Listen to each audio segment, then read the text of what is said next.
Hindi inakala ni Isabela Navarro Lim na darating ang araw na sarili niyang mga kamay ang magbabalot ng susi sa bahay na bibilhin ng asawa niya para sa ibang babae. Sa loob ng ilang buwan, pinili niyang huwag magpadala sa hinala at sinubukang paniwalaan na trabaho lamang ang dahilan ng paglayo ni Gabriel. Ngunit nang makita niya ang pangalan ni Camille Soriano sa transfer request ng Villa Amara, nagpasya siyang huwag muna gumawa ng eksena. Gusto niyang makita mismo kung ano ang handang ibigay ng asawa niya sa isang relasyon na hindi pa nito inaaming umiiral. Ang kahon para sa ibang babae. Ma'am, pakibalot ng maayos.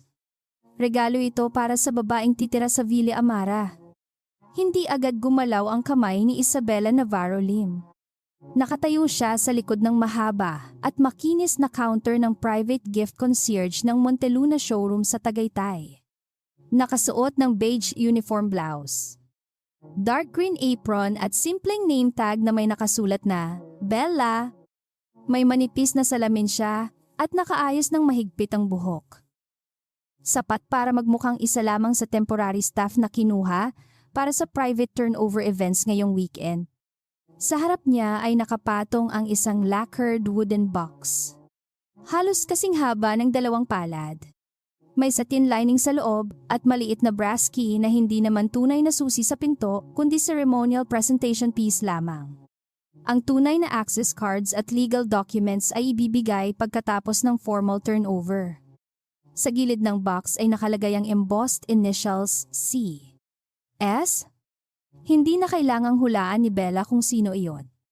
Camille Soriano. Ang babae sa kabilang dulo ng showroom, nakasalukuyang nakatingin sa floor-to-ceiling windows habang kausap ang asawa niyang si Gabriel Lim. Sa 5 taon nilang pagsasama, maraming beses nang nakita ni Bella ang mukha ng asawa kapag may malaking deal itong isinasara. Controlled.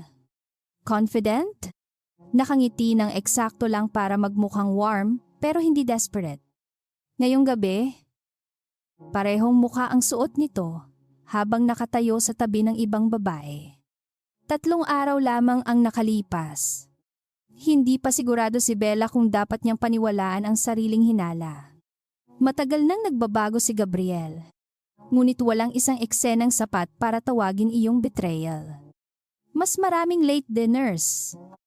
Mas madalas ang biglang meetings. Mas maraming tawag na sinasagot sa balcony. Kapag tinatanong niya, may laging paliwanag. Investors. Zoning. Construction delays. Monteluna. Ang bagong flagship development ng Lim Prestige ang naging sagot sa halos lahat. Bella had chosen not to chase shadows. Hindi siya interesado sa pagsusuri ng bawat lipstick shade sa collar o pagkuha ng private investigator para sundan ng asawa. Ang marriage nila ay hindi dapat mabuhay dahil mahusay siyang manghuli ng kasinungalingan. Kaya nang tumawag si Attorney Rafael Mendoza at humiling ng isang confidential meeting tungkol sa Villa Amara, wala pa rin siyang balak akusahan si Gabriel ng walang ebidensiya. May transfer request po. Maingat na sabi ni Rafael habang inilalagay sa mesa ang folder. The buyer entity is Lim Prestige, Executive Holdings. Pero, ang proposed final transferee is an individual. Binuksan ni Bella ang document at nakita ang pangalan. Camille Beatriz Soriano. Matagal niyang tinitigan iyon bago muling tumingin sa abogado. And why do you need me? Tanong niya. Because Parcel 18B remains under Navarro Family Trust. Development rights were assigned years ago. But final personal transfer still requires trustee approval. Doon nagsimulang mag-iba ang mundo sa paligid niya. Hindi iyon simpleng legal technicality. Alam ni Bella ang kasaysayan ng parcel na iyon dahil siya mismo ang tumulong sa ama niyang si Tomas Navarro na ayusin ang estate structure bago ito namatay. Ang Monteluna development ay malaki at komplikado. Binubuo ng ilang parcels na pinagsama sa ilalim ng long-term development agreements. Karamihan ay nailipat na sa corporate entities. Ngunit may ilang premium lots na pinanatili sa trust bilang proteksyon laban sa for sale at speculative transfer. Villa Amara stood on one of them. Hindi iyon nangangahulugang si Bella ang may-ari ng buong Monteluna at hindi rin niya maaaring basta kanselahin ang proyekto. Ngunit kung gustong ilipat ang mismong lupa at final ownership ng villa sa isang private individual, kailangan ang pirma niya. Did Gabriel sign this, tanong niya? Tumango si Rafael. He signed the company's side documents. The final deed is still incomplete. Does he know I'm the one who has to sign? The legal team should know. Whether Sir Gabriel personally reviewed the trust condition. Hindi ko po alam. Bella closed the folder slowly. Mas masakit iyon kaysa sa inaasahan niya. Hindi lamang dahil pangalan ni Camille ang naroon, kundi dahil posibleng ang asawa niya ay gumagastos ng milyon-milyon para sa isang bagay na hindi man lang nito lubusang naiintindihan. Sa loob ng maraming taon, si Gabriel ang nagsasalita tungkol sa strategy, ownership, leverage at legacy. Ngunit hindi nito kailanman tinanong si Bella kung ano talaga ang saklaw ng Navarro assets na patuloy na sumusuporta sa ilang proyekto ng kumpanya. Sa halip na tawagan si Gabriel, humingi si Bella ng isang araw. Do not approve or reject anything yet, sabi niya kay Rafael. Freeze only the final transfer. Nothing else. Nagulat ang abogado. Are you sure? I don't want construction stopped. I don't want staff dragged into this. I just need to know what exactly he thinks he's doing. Iyon ang dahilan kung bakit naroon siya ngayon sa Monteluna showroom. Ang manager ng concierge service ay anak ng dating operations head ng Navarro Land at kilala si Bella mula pagkabata. Hindi ito nagtanong nang humingi siya ng simpleng pabor na makapasok bilang temporary gift staff sa private turnover. You don't have to do this yourself. Paalala ng manager kanina. I know. Then why Bella had looked at the boxes? Ribbons and silk papers arranged by color. Because I've spent months being told everything I feel is probably imagination. I want one thing I don't have to imagine. Ngayon, nasa harap niya iyon. Gabriel, Camille, Villa Amara. At isang kahon na parabang simbolo ng bagong buhay na hindi niya kasama. Mas gusto ko sana yung darker ribbon, sabi ni Camille habang lumalapit sa counter. Mula sa malayo, mas elegante ito kaysa sa pictures na madalas makita ni Bella sa corporate social posts. 29. Polished. Expensive looking without being loud. Suot niya ang fitted terracotta dress na may modern asymmetrical neckline at gold earrings. Hindi iyon nakagugulat. Ang nakakagulat ay kung gaano siya kakomportable sa tabi ni Gabriel. Hindi tulad ng empleyadong kasama ang CEO. Mas parang taong matagal nang nasanay na maging personal ang space sa pagitan nila. Maybe deep burgundy, dagdag ni Camille. It matches the house better? Bella looked down at the options. Of course. Ma'am. Sinimulan niyang alisin ang unang ribbon. Dumating si Gabriel sa tabi ni Camille at inilapag ang phone sa counter. Don't overthink the ribbon, sabi niya. The box isn't a gift. I know. Sagot ni Camille. Nakangiti. The house is... Hindi ngumiti si Bella. Pinili niya ang burgundy ribbon at maingat na inikot sa kahon. Ang mga daliri niyang minsang pumirma sa trust amendments at board consents ay ngayon nagtitiklop ng satin sa harap ng lalaking pinakasalan niya. Gabriel did not recognize her. Hindi, dahil sobrang galing ng disguise. Dahil halos hindi siya tumingin. May guard pa. Sir, tanong ni Bella. Bahagyang binabaan ang boses. Ngayon lang diretso siyang kinausap ni Gabriel. Yes. I sent the text earlier. Hinanap niya ang maliit na cream envelope sa ilalim ng counter. Naroon ang printed message. Ngunit kailangan pa ng final placement. Would you like me to read it back for confirmation, tanong niya? No need.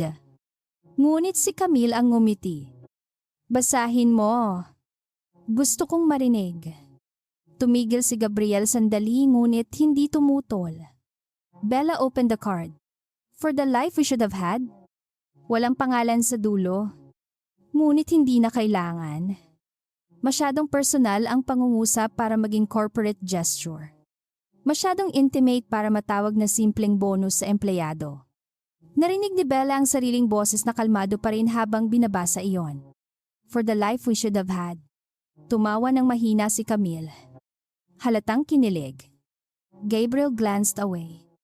Perhaps embarrassed by the sentiment being spoken aloud. Si Bella naman ay maingat na ibinalik ang card sa envelope. Iyon ang sandaling tuluyang namatay ang huling parte ng sarili niyang gustong gumawa ng innocent explanation. Hindi ito company reward. Hindi ito investment property. Hindi ito misunderstanding. Perfect. Sabi ni Camille. Ilagay mo sa ibabaw ng key. Ginawa ni Bella iyon. Would you like the box sealed? Not yet. Sagot ni Gabriel. We'll do the presentation inside the villa. Napatingin si Bella sa kanya. Private turnover po? Tanong niya. Yes. Only listed guests. Yes. How many? Just us and the property team. Suminggit si Camille. And ikaw? If you're the one carrying the gift. Napatingin siya kay Bella mula ulo hanggang paa. Hindi naman lubusang mapang-insulto pero malinaw na nakikita siya bilang bahagi lamang ng service staff. Mas maganda kung may someone to set up the box sa living room. Bella could have refused. Maaari siyang umalis. Tawagan si Rafael at sabihin na sapat na ang nakita niya. Ngunit may bahagi sa kanya na gustong malaman kung gaano kalayo ang kasinungalingan bago sumulpot ang katotohanan. Of course. Ma'am. Sagot niya. Habang inaayos ng property team ang convoy papunta sa Villa Amara. Sandaling naiwan si Bella sa concierge room. Napahawak siya sa edge ng counter at huminga ng mabagal. Hindi siya umiiyak. Hindi dahil hindi masakit, kundi dahil wala pang space para sa luha. Kapag dumating ang sakit ng masyadong malinaw, minsan ay nagiging kakaibang katahimikan muna bago maging anumang emosyon. Kinuha niya ang phone mula sa apron pocket. May 2 unread messages mula kay Rafael. Final deed still pending. No signature request has been sent to you yet. Sa ilalim nito should I prepare a formal hold notice. Bella typed back not yet. Keep it pending. Do not disclose my presence. Pagkatapos ay nagdagdag siya, send me the full transaction chain. Gusto niyang malaman kung saan nanggaling ang pera. Anong corporate entity ang ginamit? At kung ginawa ba itong personal gift mula pa sa simula o binago lamang pagkatapos? Hindi iyon tungkol sa paghahanap ng dahilan para gantihan si Gabriel. Kailangan niyang malaman kung gaano kalalim ang problema. Betrayal in marriage was one thing. Misuse of company assets could damage employees and investors. Hindi niya hahayaang maging pareho ang dalawang usapan dahil lamang masakit siya. Nang bumalik siya sa lobby, nakatayo si Gabriel sa tabi ng malaking architectural model ng Monteluna. Camille was beside him, pointing toward the miniature representation of Villa Amara. I still can't believe you chose that one. Sabi nito. It's the best house in the entire development. That was the point. Sagot ni Gabriel. You said you wanted privacy. I said I wanted somewhere that felt like ours. Saglit na tumahimik si Bella sa likod nila. Hindi siya napansin. It will? Sabi ni Gabriel. Walang hesitation. Walang joke. Iyon ang masakit. Hindi siya tila isang lalaking nadulas sa affair at hindi alam ang ginagawa. He had imagined a future. A house? A private life. Isang hours na walang Bella. Camille moved closer. And after everything is final? Tanong nito. We'll talk about the rest. You've been saying that for months. Bumaba ang boses ni Gabriel. I know. Does she know? Hindi sumagot agad ang lalaki. Sa dulo? Sinabi niya. Not yet. Iyon lamang ang dalawang salita. Ngunit para kay Bella. Sapat iyon para maintindihan na hindi lamang pagtataksil ang nangyayari. Gabriel had been building an exit without telling the person still inside the marriage. Sir, ready na po ang vehicle, sabi ng property coordinator. Agad na bumalik sa professional expression si Gabriel. Nang lumingon siya, halos magtagpo ang mata nila ni Bella. May isang segundo ng kakaibang pag-aalinlangan sa mukha nito. Have we met? Tanong niya. Hindi mabilis ang tibok ng puso ni Bella. Surprisingly, naging mas tahimik ito. I don't think so. Sir, pinagmasdan siya ni Gabriel ng kaunti pa. Your voice sounds familiar. Camille laughed softly. Baka dahil halos araw-araw kang may kausap na staff. Itinaas ni Gabriel ang tingin sa kanya. Pagkatapos ay muling tumingin kay Bella. Maybe. Hindi niya pinilit. Kinuha ni Bella ang lacquered gift box at sumunod sa kanila palabas. Sa salamin ng showroom entrance, nakita niya ang reflection nilang tatlo. Gabriel sa gitna. Camille sa tabi niya. Siya. Ilang hakbang sa likod. May hawak na regalo para sa babaeng gustong ilagay ng asawa sa bahay na hindi nito maibibigay nang wala ang pirma niya. Ang Villa Amara ay nasa pinakamataas na bahagi ng development. May tanawin ng Taal Ridge at malawak na terrace na dinisenyo para sa malamig na hangin ng Tagaytay.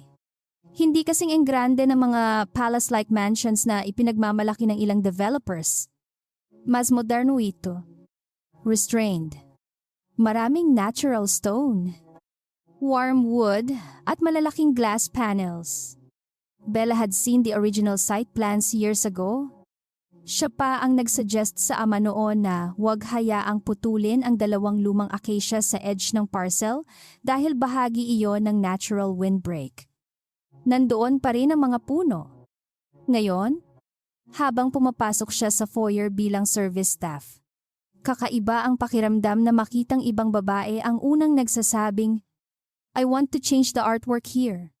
Camille walked into the living room with open excitement, and maybe a longer sofa. Something lighter. Gabriel, pwedeng palitan nating iyong dining table. Whatever you want. Sagot niya. Bella placed the box on the console table. Every answer sounded like another small cut. Not because of the furniture but because of how naturally he spoke of ownership. Lumapit si Camille sa terrace at binuksan ang glass doors. Imagine waking up here. Sumunod si Gabriel. You'll get used to it. You mean we will? Hindi niya itinama. Bella stood near the table. Pretending to adjust the ribbon, nakita niya ang reflection nila sa glass. Camille leaned against Gabriel's arm. Hindi sila naghalikan. Hindi kailangan. Familiarity was enough. Sa likod, nakatayo ang property coordinator at pilit na walang ekspresyon. Bella suddenly felt sorry for him. Marahil ilang staff na ang nakakaalam. Marahil mas matagal pa kaysa sa kanya. Ang hiya na naramdaman niya ay mabilis niyang pinigil. Hindi iyon hiya niya. Siya ang niloko. Hindi siya ang gumawa ng bagay na kailangang itago. Ma'am, sabi ng coordinator kay Bella, can you set up the presentation box on the coffee table? Tumango siya at dinala iyon sa gitna ng living room. Open it. Sabi ni Camille nang bumalik mula sa terrace. Bella carefully lifted the lid. Nasa loob ang brass key at card. Camille's face brightened. Ang ganda. Umupo ito sa sofa at hinawakan ng key. So, this is really mine. Sandaling tumingin si Gabriel sa coordinator bago sumagot. Once the final paperwork clears, I thought everything was done. Mostly, legal is finishing a few things. What things? Nothing important. Hindi gumalaw ang mukha ni Bella. Ngunit sa loob niya ay may mapait na irony. Nothing important. Ang pirma ng legal trustee sa parcel kung saan nakatayo ang bahay ay nothing important.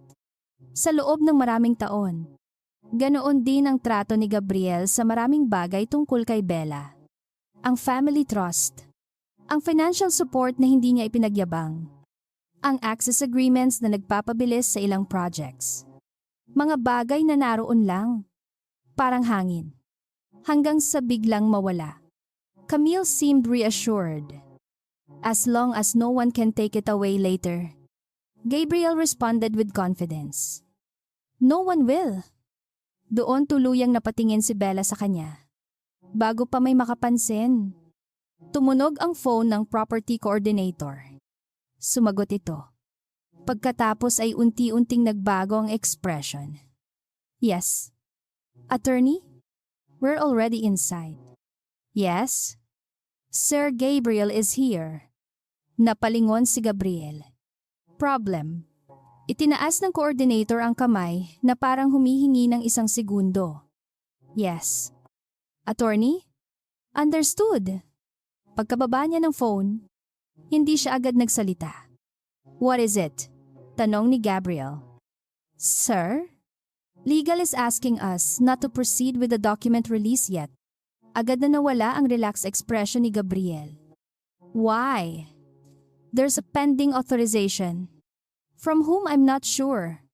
Sir. Attorney Mendoza is on the way. Camille frowned. I thought this was finished. It is. Mabilis na sagot ni Gabriel. Pagkatapos, ay tumingin sa coordinator. Check again. I signed everything yesterday. Yes. Sir, your documents are complete. Then what's missing? Nag-alinlangan ang lalaki.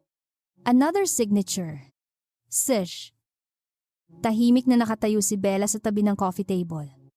Hindi pa siya lumingon. Hindi pa niya inalis ang salamin o name tag. Hindi pa oras. Ngunit sa unang pagkakataon ngayong gabi, tila napansin ni Gabriel ang presensya niya ng mas matagal. Marahil dahil biglang pamilyar ang katahimikan.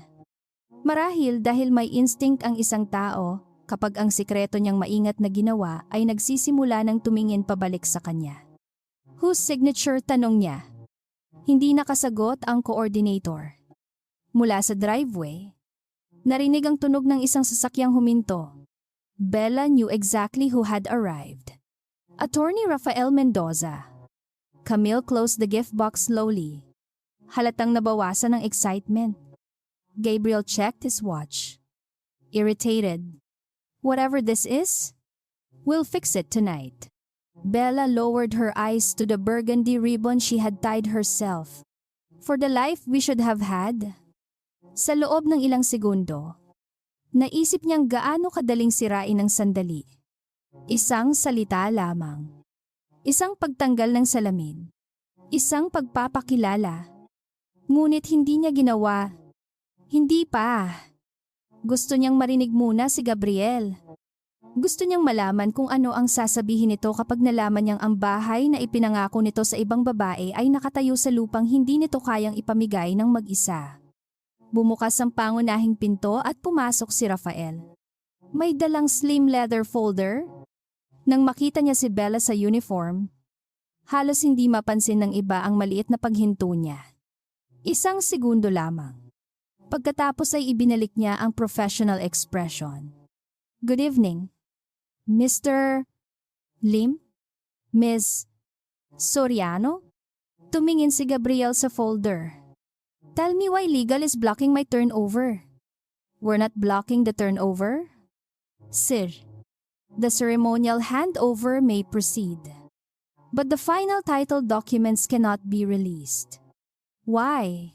Because the deed of absolute sale is incomplete. I signed it. Yes. The company signed it. Yes? Then what exactly is incomplete? Rafael opened the folder. Sa loob, malinaw na nakalagay ang final page na may 2 signature lines. Ang isa ay may pirma ni Gabriel bilang authorized signatory ng purchasing entity. Ang isa ay blanco. Parcel 18B remains subject to the Navarro Family Trust transfer condition. Maingat na paliwanag ni Rafael. The final personal transfer requires the approval of the trustee representing the beneficial owner. Napatigil si Gabriel. Navarro. Sa unang pagkakataon, lumingon siya ng buo kay Bella. Hindi dahil alam na niya. Dahil ang pangalang iyon ay pangalan ng asawa niyang matagal na niyang hindi ginagamit sa usaping negosyo. Camille looked confused. What does Navarro have to do with this? Hindi sumagot si Gabriel. May maliit na pagbabago sa mukha niya. Parang isang alaala, ang pilit niyang binubuo. Who is the trustee? Tanong niya. Rafael did not answer immediately. Tumingin ito kay Bella. Isang mabilis. Halos hindi nakikitang tingin. Ngunit nakita ni Gabriel. At sa loob ng living room ng Villa Amara. Sa tabi ng kahong siya mismo ang nagpagawa para sa ibang babae. Unti-unting nawala ang kulay sa mukha niya. Bella calmly adjusted the edge of her apron. Hindi pa niya inalis ang disguise. Hindi pa niya sinabi ang pangalan niya. Ngunit sa unang pagkakataon mula nang magsimula ang gabi, si Gabriel ang tumingin sa kanya na parabang baka siya ang pinakamahalagang tao sa silid. Ang bahay na hindi pa kaniya. Hindi agad nagsalita si Gabriel matapos marinig ang salitang Navarro. Sa loob ng ilang segundo, tila masyadong tahimik ang living room ng Villa Amara. Sa labas, malamig ang hangin ng Tagaytay at bahagyang gumagalaw ang mga dahon ng dalawang lumang akasya sa gilid ng property. Ngunit sa loob ng bahay, nakatutok ang lahat kay Attorney Rafael Mendoza at sa folder na hawak nito. Camille ang unang bumasag sa katahimikan.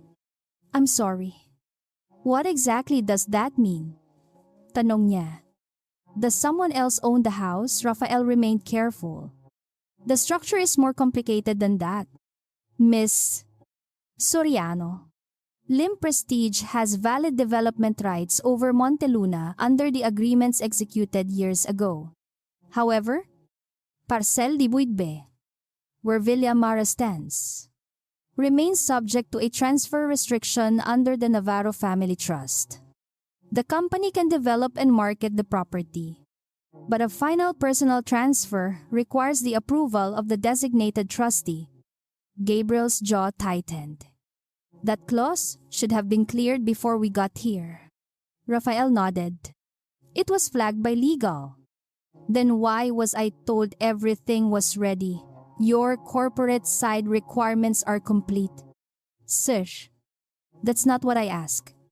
Bella stood 2 meters away, still holding herself like staff. Eyes lowered just enough not to draw attention.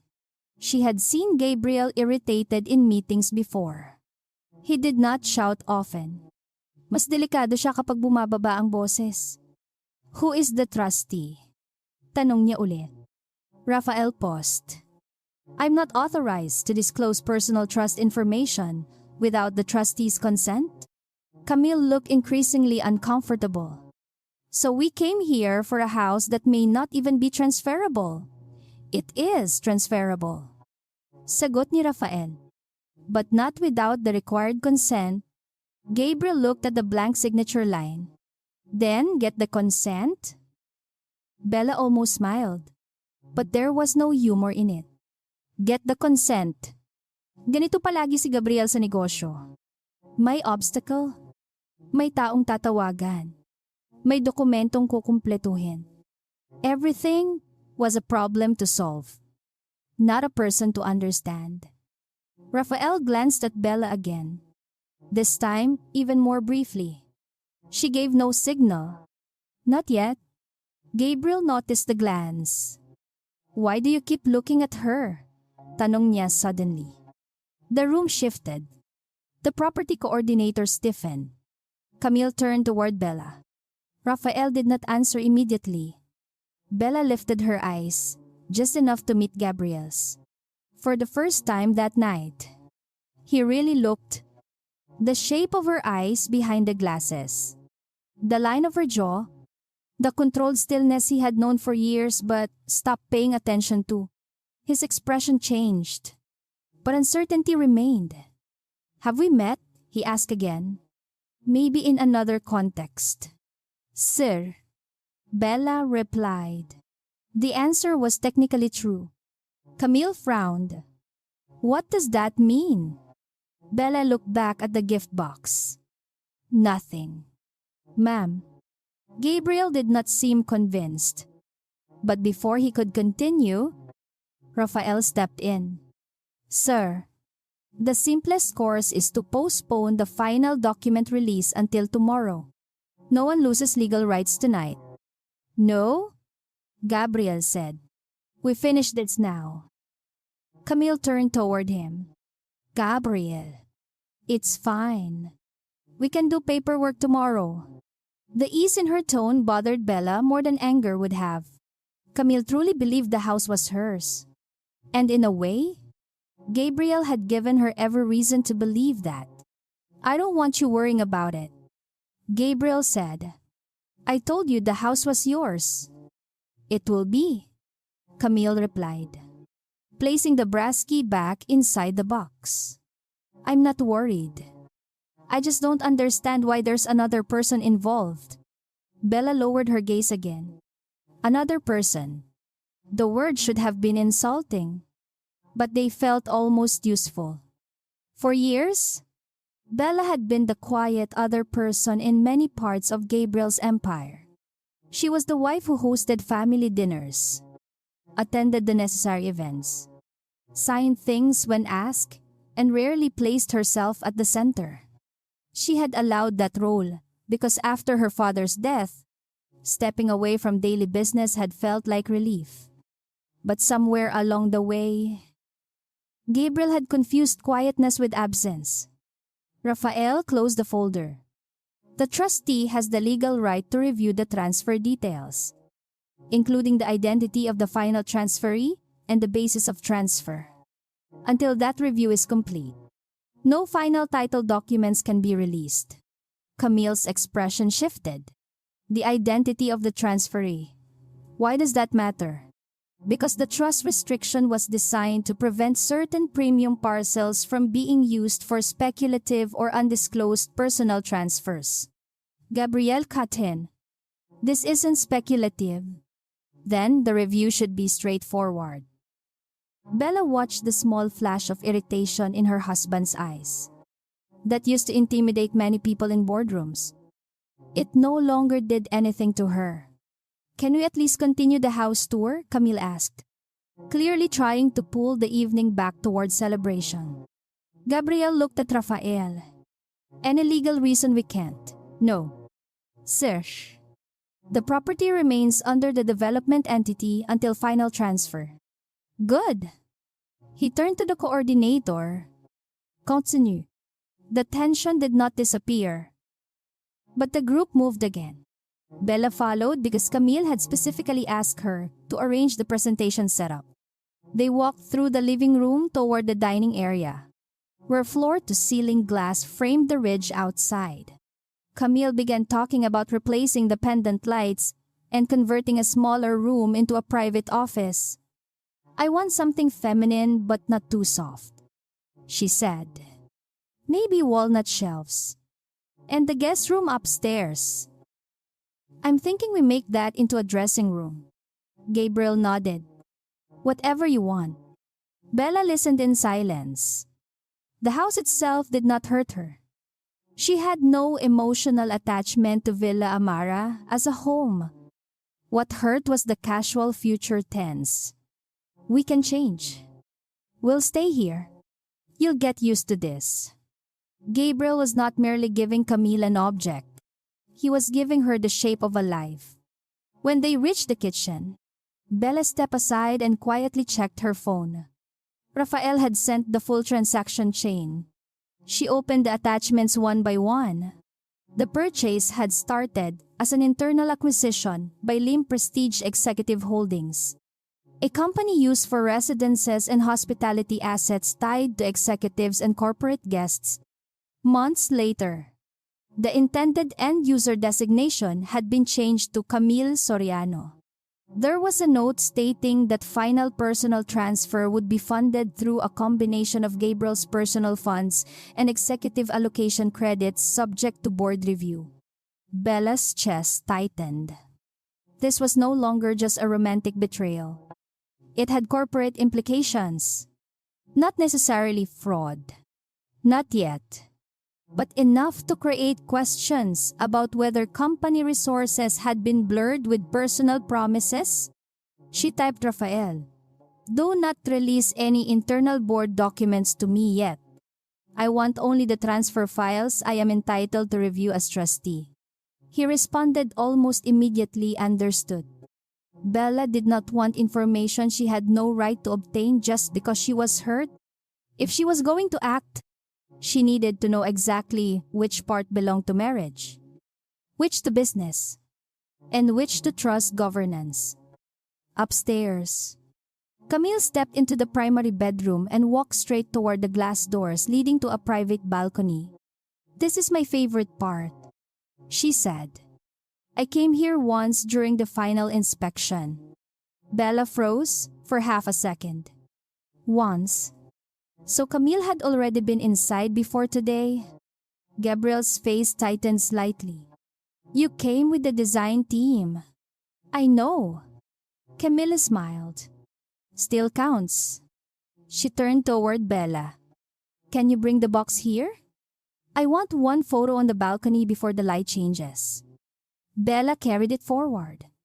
Gabriel looked at her again. More closely this time. What's your full name? He asked. Camille laughed. Why are you interviewing the gift staff? I'm asking a question. Bella placed the box on a small console. Isabella. Sir. The air shifted. Gabriel's face went completely still. Camille did not notice at first. Pretty name, she said. Same as your wife, right? No one spoke. Then Gabriel looked directly into Bella's eyes. Take off the glasses. Bella did not move. Sir, take them off. Camille finally looked between them. Gabriel. What are you doing, Bella? Held his gaze. This was the moment she could have ended the disguise. But something in his tone stopped her. Not fear? Recognition mixed with command. Even now, his first instinct was to instruct, I'm working. Sir, she said. Then consider it a request. You don't usually make requests like that? Gabriel's expression changed sharply. He knew. Before anyone could say another word, Rafael appeared at the bedroom doorway. Mr. Lim? I need your signature acknowledging receipt of the legal hold notice. Camille turned. Hold notice. Gabriel did not take his eyes off Bella. Give us a minute. Rafael remained. Sir, I'd prefer not to leave the trustee matter undocumented. The word trustee pulled Gabriel's attention back. He turned toward the lawyer. Is my wife involved in this trust? Rafael did not answer. Bella felt the old instinct rise inside her. The instinct to avoid the scene. To make things easier for everyone else. For years, she had chosen timing based on Gabriel's schedule. His stress. His family. His company. Tonight, she realized she was still doing it. She was waiting for the perfect moment to speak while her husband planned another woman's dressing room inside property tied to her family. Maybe there was no perfect moment. Still, she did not reveal herself yet. Ma'am, should I leave the gift box here? She asked Camille. Confused, Camille nodded. Yes. Thank you. Bella placed the box down and turned toward the hallway. Wait, Gabriel said. She stopped but did not face him. Isabella? Hearing her full name in his voice almost broke the last thread of distance. Turn around. She did. Gabriel looked at her for a long time. Take off the glasses, he said more quietly. Bella removed them. Camille's face changed first. Her smile disappeared. Gabriel did not breathe. Bella. The name came out like a mistake he wished he could pull back. She said nothing. "What are you doing here?" he asked. "Not I'm sorry. Not how long have you known? What are you doing here?" Bella almost laughed. "Working," she replied. "Apparently." Camille stepped back. "This is your wife." No one answered because the answer was obvious. Gabriel's attention stayed on Bella. "Why are you dressed like this? You still think that's the most important question? I'm trying to understand what's happening." "No. You're trying to regain control of it." He lowered his voice. "Not here." Bella looked around the bedroom. Camille had already begun mentally redesigning. Interesting choice of words. Camille moved toward Gabriel. "You told me she wasn't involved in your life anymore." Bella looked at her. There it was. Not surprised that Gabriel was married. Only surprised that Bella was present. Gabriel's jaw tightened. "Camille. Don't?" "No. I think I have the right to speak." "Later?" "You've been saying later for months." Bella felt something strange then. Not sympathy exactly, but recognition. Camille had knowingly crossed a line. Yes? But Gabriel had apparently built separate versions of reality for both women. To Bella, the marriage was strained but existing. To Camille, it was practically over. To himself, maybe he believed he could delay the consequences until every piece was arranged. Raphael stepped into the room before the conversation could explode. "Mrs. Lim, do you want me to proceed with the trust explanation?" Gabriel's eyes snapped toward him. "Mrs. Lim." Bella inhaled slowly. There was no point hiding now. She removed the name tag from her apron and placed it on the console beside the gift box. "Yes." "Attorney, proceed." Camille looked confused. Gabriel looked worse. Raphael opened the folder. "Mrs. Isabella Navarro Lim is the current trustee authorized to approve final personal transfers involving Parcel 18B. Silence.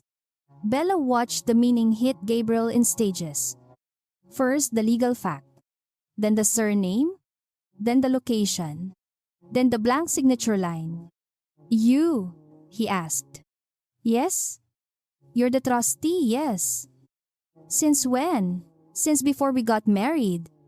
He stared at her as though she had hidden a weapon inside their house, instead of a piece of information he had never bothered to ask about. "Why didn't I know?" Bella's face remained calm. "You knew I had responsibilities under the Navarro Trust. Not this. You knew enough to ask if you wanted to understand." "That's not fair. Neither is buying a villa for your mistress on land tied to my family." Camille flinched at the word mistress. "Don't call me that." Bella turned toward her. "What would you prefer?" "Gabriel told me your marriage was over, except for paperwork." "And did he tell you?" I knew that. Camille fell silent. "Did he tell you he had actually discussed separation with me?" No answer. "Did he tell you this villa still needed my signature?" "I didn't know anything about your trust." Neither did he. Apparently. Gabriel stepped closer. "Bella, enough." She looked at him. "No, not enough. Not yet." He glanced toward Raphael and the coordinator, clearly uncomfortable with staff witnessing the collapse. "We can discuss this privately. You made the decision publicly enough to involve lawyers, staff, a property team, and a gift concierge." Her voice did not rise. "That made it worse. You just didn't expect the concierge to be your wife." Camille walked toward the gift box and closed it. "So what happens now?" she asked Raphael. "Nothing happens tonight. He replied. The final transfer remains pending unless Mrs. Lim approves it. Can she refuse? Yes. Provided she acts within her fiduciary duties and the trust conditions.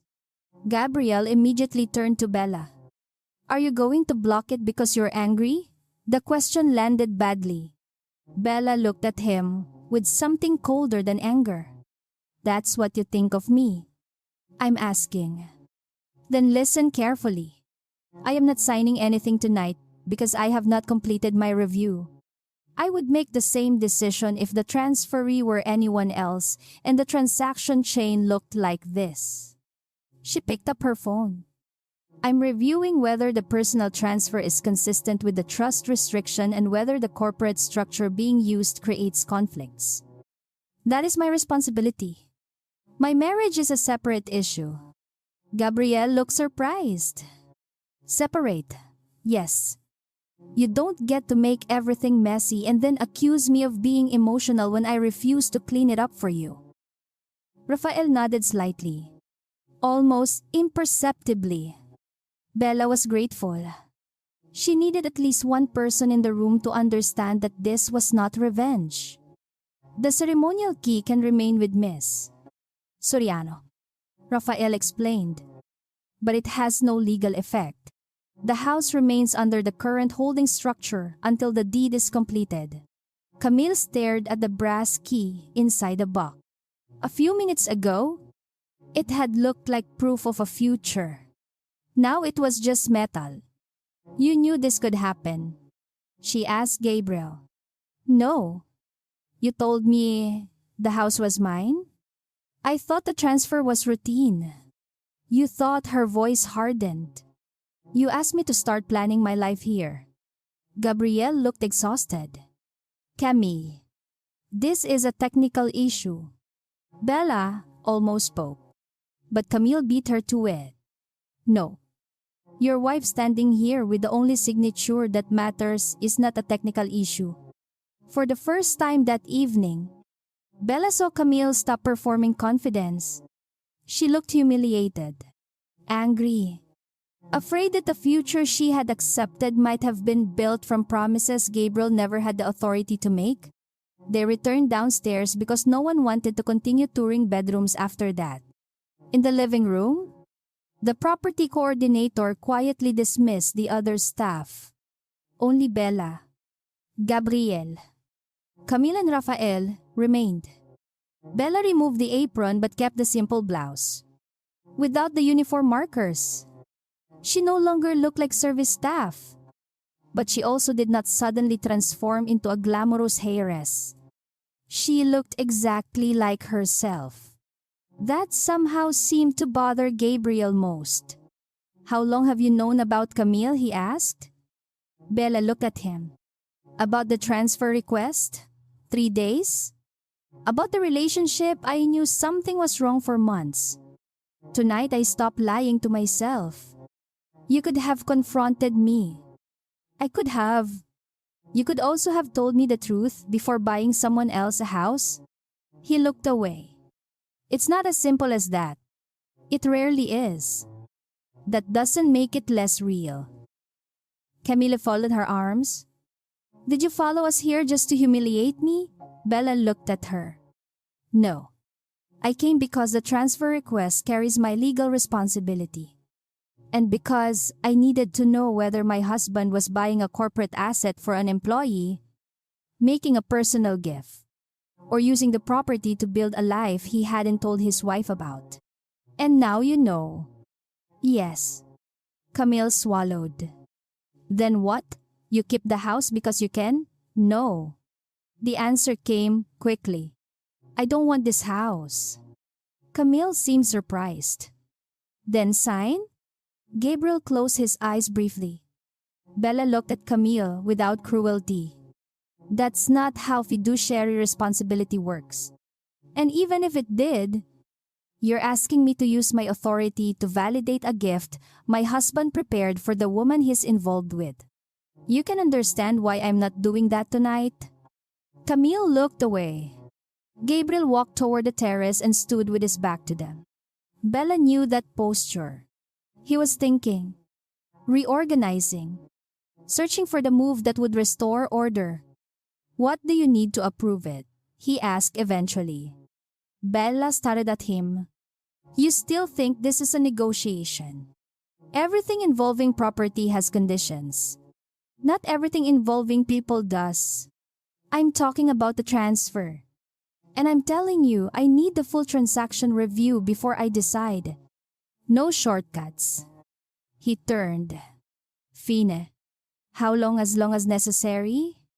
"Bella, we have investors tied to this development, which is exactly why I am not touching the broader project." She stepped closer. "I froze one personal transfer. Nothing else. Construction continues. Existing buyers are unaffected. Staff are unaffected. I am not burning Monteluna because you betrayed me." That stopped him. Some part of him had clearly expected anger to become leverage. "You could," he said quietly. "Yes." Bella looked at him. "But I won't." Rafael took the opportunity to clarify. "For the record, Mrs. Lim has instructed me not to interfere with any unrelated Monteluna transaction. Only Villa Amara's personal transfer is pending." Gabriel nodded slowly, absorbing the fact that Bella had already chosen restraint before he even knew she was involved. "Why?" he asked. "Why not use it?" Bella understood the real question. "Why not hurt me back?" "Because hundreds of people did not cheat on me," she said. "The engineers didn't. The sales team didn't. The staff didn't. The buyers didn't. I'm angry at you. Not at everyone who depends on a project." Camille looked at Gabriel. Something in her expression changed. Maybe she had expected the wife to be vindictive. Maybe Gabriel had described Bella as passive, sheltered, emotional. Whatever version she had imagined was not standing in front of her now. The conversation ended without resolution. Rafael left first after confirming the document hold.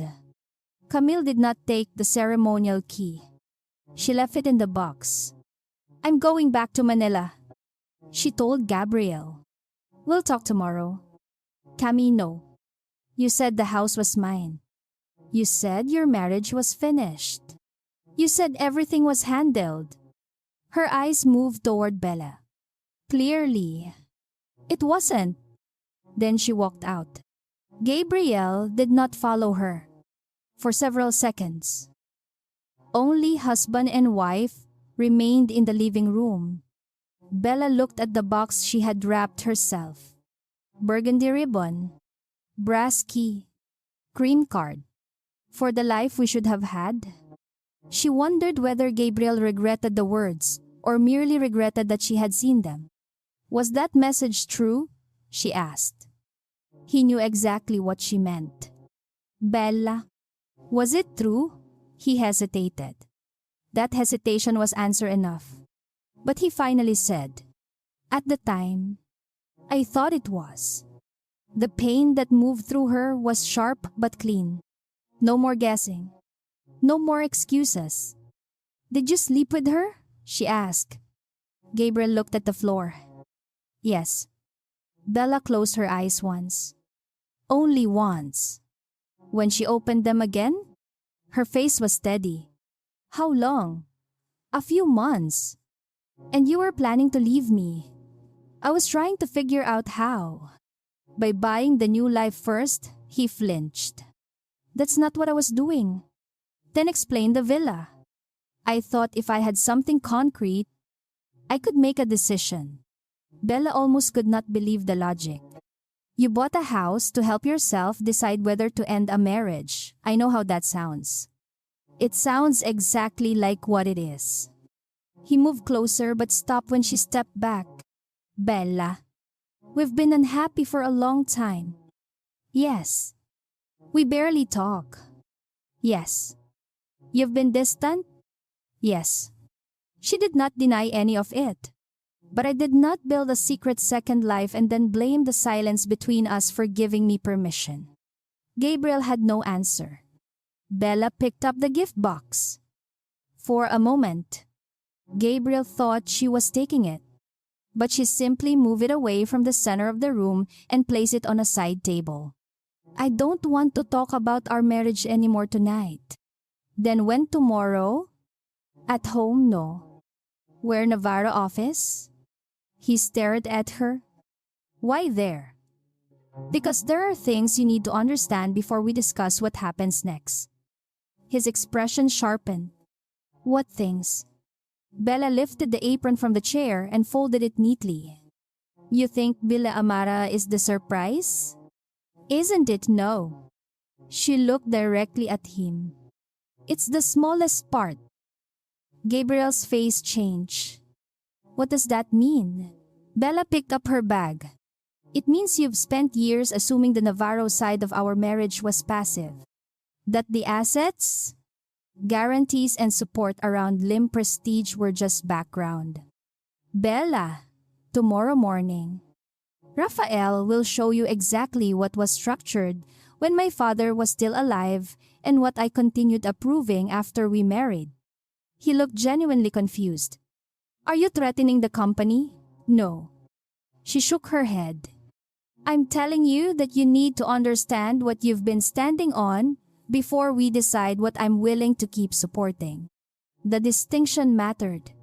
She was not threatening to destroy him. She was ending automatic access. Gabriel stepped toward her. Are you leaving tonight? Yes. Where will you go? Somewhere I don't have to watch my husband choose furniture for his mistress. He closed his eyes, pain and shame crossing his face. Bella, I'm sorry. The words arrived at last. Too late to fix anything, but not meaningless. She looked at him for a long time. I believe you're sorry that I found out this way. That's not all. Maybe not. She opened the front door. Cold Tagaytay air entered the house. But I'm not ready to care about the difference yet. Outside, Rafael was waiting near his car because he had correctly guessed she would not want to ride back with Gabriel. Bella stopped beside him and looked once toward Villa Amara. Through the glass walls, she could still see Gabriel standing alone in the living room beside the gift box. The house that had looked like a promise now looked strangely empty. Are you okay? Rafael asked. Bella exhaled. No. It was the first time that night she allowed herself to say it. But I know what I need to do. She got into the car and opened the trust file on her tablet. Tomorrow would not be about revenge. It would be about boundaries. About separating the marriage from the business structures they had carelessly allowed to overlap. About discovering which parts of Gabriel's success were truly his and which parts had depended on support Bella had kept giving without asking for recognition. Inside Villa Amara, Gabriel eventually opened the lacquered box. The brass key sat exactly where Bella had placed it. Beneath it was the card. For the life we should have had, he read the sentence twice.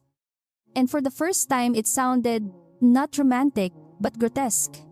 He had written it as though the future were something he could purchase, package, and hand to someone when he was ready.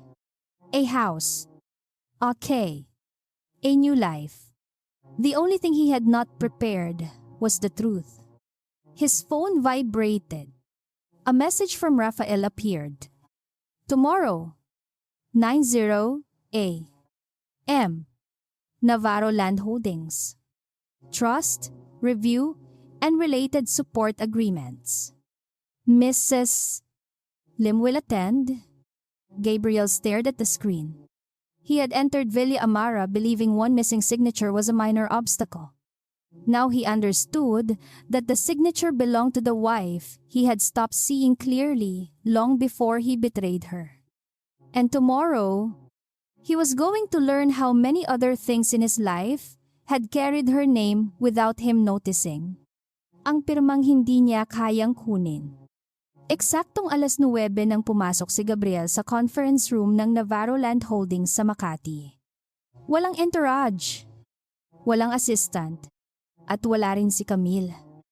Sa mahabang mesa ay nakahanda na si Attorney Rafael Mendoza, isang financial controller mula sa trust office, at si Bella, nakasuot ng simpleng cream blouse at dark trousers. Wala na ang apron, salamin at name tag na ginamit niya sa Villa Amara. Mas mahirap siyang tingnan ngayon dahil wala ng disguise na maaaring sisihin sa pagkabigla ng nakaraang gabi. Ito lang talaga si Bella. At iyon ang pinakamasakit na bahagi para kay Gabriel. Wala siyang natuklasang bagong babae. Natuklasan lamang niyang hindi niya kilala ang babaeng 5 taon niyang katabi. Let's keep this focus, sabi ni Bella bago pa siya makaupo. Trust structure first, marriage after. Tumango si Gabriel. Ngunit bakas sa mukha niyang gusto niyang magsimula sa ibang bagay. Bella, about last night. Not yet. Mahina ang boses niya, pero walang puwang para sa pagtatalo. Rafael opened the first folder. Mr. Lim? Will review only agreements directly related to Navarro assets, supporting Lim Prestige and Monteluna. This is not an audit of your company. Mrs. Lim requested that distinction be clear. Gabriel looked at Bella. You requested that, yes. I don't want access to anything I'm not entitled to see. Sa ilalim ng mesa, mahigpit ang mga kamay niya. Hindi niya alam kung alin ang mas masakit. Ang galit ni Bella o ang paraan nitong nananatiling patas kahit maaari siyang durugin. Rafael started with the history. Years before Bella and Gabriel married, Navarro Land Holdings had entered into several development arrangements with Lim Prestige, then still expanding aggressively outside Metro Manila. Some parcels were sold outright. Others were placed under long-term development agreements. A few strategic assets remained inside the Navarro Family Trust and were used to support projects through conditional access rights, guarantees, and collateral support mechanisms that had been approved over time. Hindi ibig sabihin ito na pag-aari ni Bella ang Lim Prestige o na kayang bawiin niya ang kumpanya sa isang pirma. Rafael emphasized that more than once, the trust does not control Lim Prestige. Sabi niya, but it has provided support that reduced risk in specific projects. One of those was Monteluna. Another involved a financing facility for an earlier resort project that Gabriel had publicly described as a turning point for the company. A third involved access to a private road network crucial to one of their premium developments. Gabriel read each page slowly. Why was I never briefed at this level? Tanong niya. The controller looked uncomfortable. Rafael answered first. Your legal team had the agreements. Most were executed before you became CEO. Gabriel looked at Bella. And you kept approving renewals, some of them, without telling me. Her expression did not change. You never ask. He closed the folder. That answer again, because it's still true. Gabriel leaned back, clearly fighting the instinct to defend himself. I knew your family had assets tied to some developments. I didn't know the extent. You knew enough to benefit from them, sabi ni Bella. And I knew enough to approve support because I believed in the company. And in you. That landed harder than anything Rafael had shown. She continued before he could interrupt. I didn't hide this to test you. These were legal structures managed professionally. I stepped away from daily operations after Papa died because I didn't want every dinner to become a business meeting. I thought it was healthy to have separate roles. Then somewhere along the way, we stopped telling each other anything. Yes, Bella did not absolve herself. That's true. But silence about business support is not the same as secretly promising another woman a house. Gabriel looked down. I know. Do you? Yes? This time he did not argue. Rafael slid another document across the table. This is the current Monteluna support schedule. Mrs. Lim has not withdrawn anything. In fact, she specifically instructed us to preserve all existing operational support while reviewing only future discretionary approvals. Gabriel stared at the page. You could have suspended this. Yes. And you didn't. No. Why? Bella's eyes met his. Because I told you last night. Engineers didn't betray me. Employees didn't betray me. Buyers didn't betray me. I'm not using hundreds of people as collateral for my marriage. The room went silent. Gabriel's shoulders lowered slightly, as though some private fear had been confirmed and disproven at the same time. So what changes? Now he asked. Bella turned to Rafael, and the lawyer brought forward a new set of documents. Automatic discretionary support ends. Sabi niya, existing contracts remain. Existing guarantees remain for their current terms.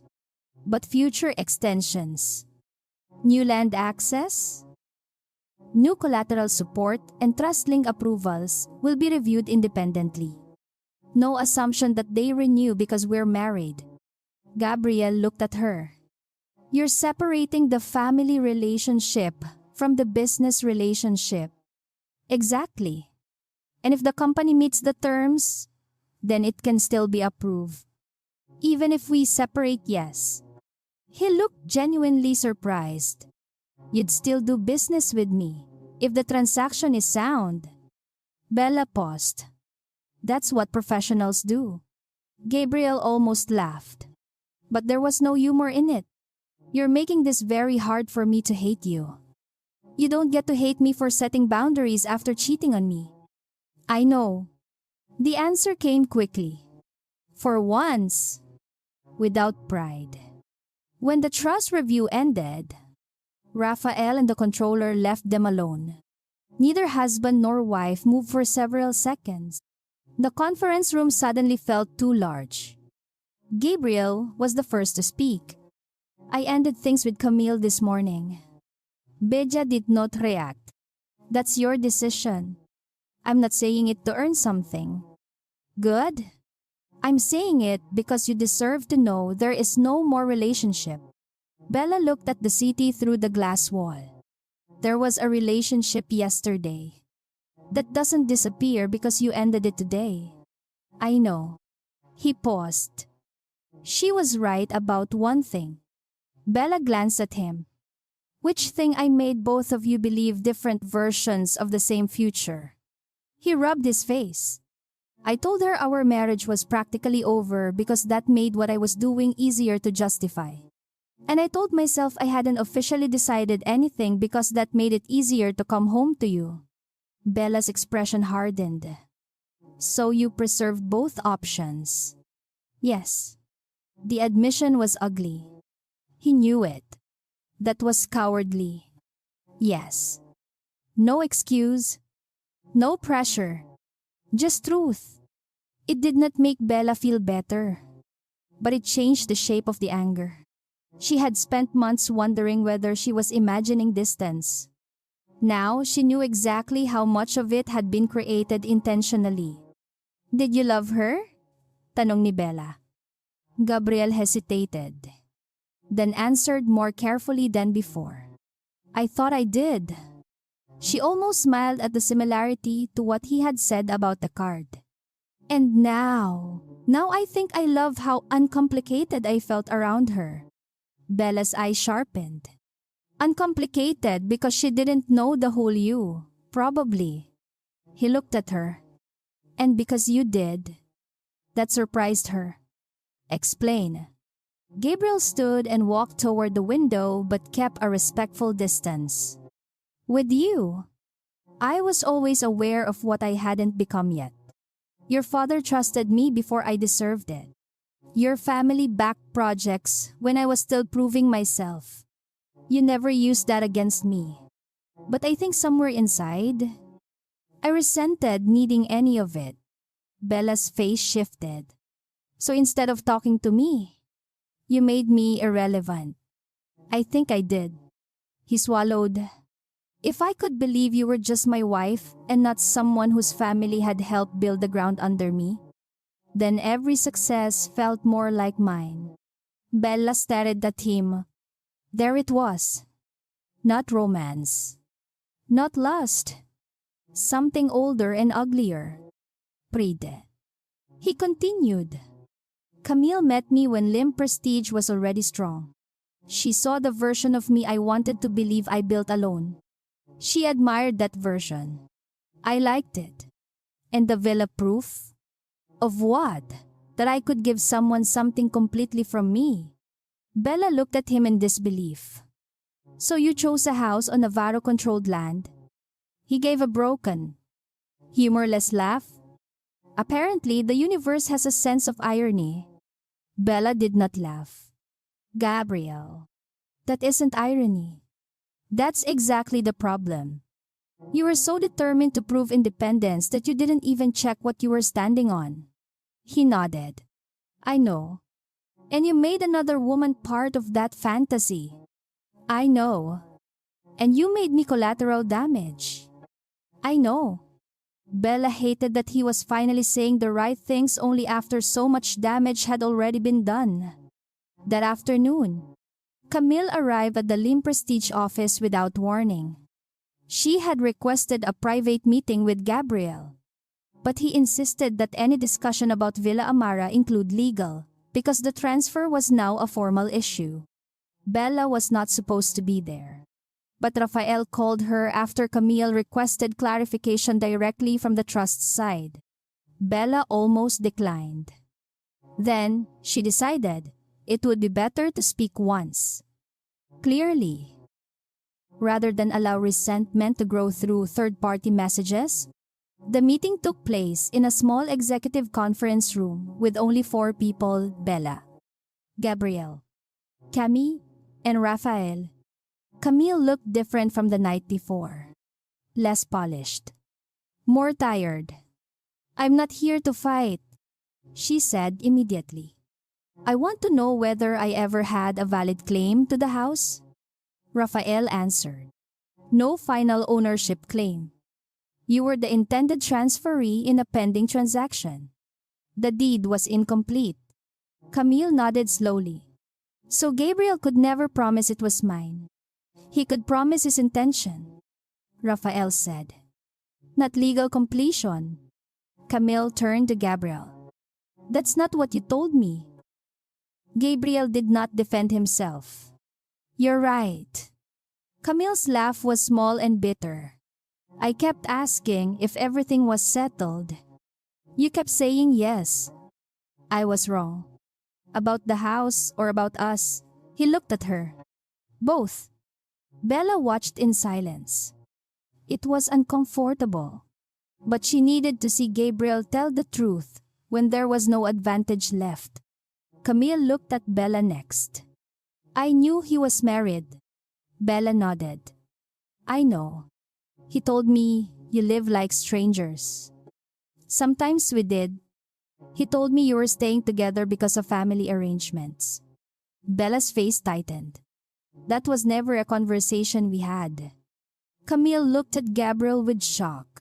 You said she understood. He closed his eyes briefly. She didn't. Camille stood abruptly. So I wasn't just the other woman. I was also stupid. Bella spoke before the anger could spiral. You weren't stupid. But you did choose to continue with a married man without hearing anything from his wife. That part is yours. Camille looked at her. The sentence hurt, but she did not reject it. Yes, she said quietly. It is. Then Camille asked the question Bella had expected. If you don't want the villa, why not let the transfer go through? Bella looked at her. Because I'm not deciding based on who gets hurt most. The transaction has issues beyond the affair. It has to be reviewed properly. And if it passes, Gabriel looked sharply at Bella. But she answered honestly. Then the trust will decide based on the rules, not based on jealousy. Camille seemed almost offended by the lack of drama. You'd approve it. I said I'd review it, not approve it. Raphael added. There are questions regarding the use of the executive holding entity and the later designation of a personal transferee. Those must be clarified first. Camille looked at Gabriel again. You used company structures for this, partly. I intended to reimburse the allocation and finalize it personally. Intended. She looked exhausted. Everything with you is something you intended to fix later. That sentence stayed in the room. When Camille left, she did not take the ceremonial key. She placed it on the conference table. Keep it, she told Gabriel. I don't want a house that exists because you were too afraid to make an honest decision. There was no dramatic slap, no screaming. She simply walked out. Gabriel did not follow her. Bella watched him stare at the key for a long moment. Do you regret losing her? She asked. He answered carefully. I regret hurting everyone. That wasn't the question. He looked at her. Yes, part of me does. Because whatever else was wrong, the feelings weren't fake. Bella appreciated the honesty even though it hurt. Good. He seemed surprised. Good. If you told me she meant nothing, I'd know you were still lying. She picked up her folder. You don't repair betrayal by rewriting it into something smaller. The following day, the Villa Amara transfer review revealed the corporate issue Bella had suspected. Nothing illegal had been completed, but the structure was poorly handled. The executive holding company had initially acquired the villa as a corporate use asset. Lotte. Gabriel had initiated a plan to purchase it personally from the holding entity and transfer it to Camille after reimbursement. Some approvals were still pending. In practical terms, he had treated an unfinished corporate transaction as if it were already his private property. Bella sat through the explanation with Raphael and outside counsel. She did not accuse him of theft because the documents did not support that. Instead, she focused on governance. No personal transfer until the company's internal approvals are cleaned up, she said. And after that, the trust can review the final transferee under normal rules? The council nodded. That's the safest path. Bella added, I also want it documented that I'm not directing the company's process. I'm only acting on the trust side. She was careful because power used recklessly could turn her into the kind of person she was angry at. By the end of the week, Gabriel appeared before his own board. Bella was not present. She heard about it later from Raphael because portions of the trust-linked discussion affected future approvals. Gabriel disclosed the personal nature of the Villa Amara transaction, acknowledged that he had blurred executive and personal interests, and requested that another director oversee any future acquisition involving him personally. The board did not remove him as CEO, but it imposed additional governance controls and required a review of executive asset use.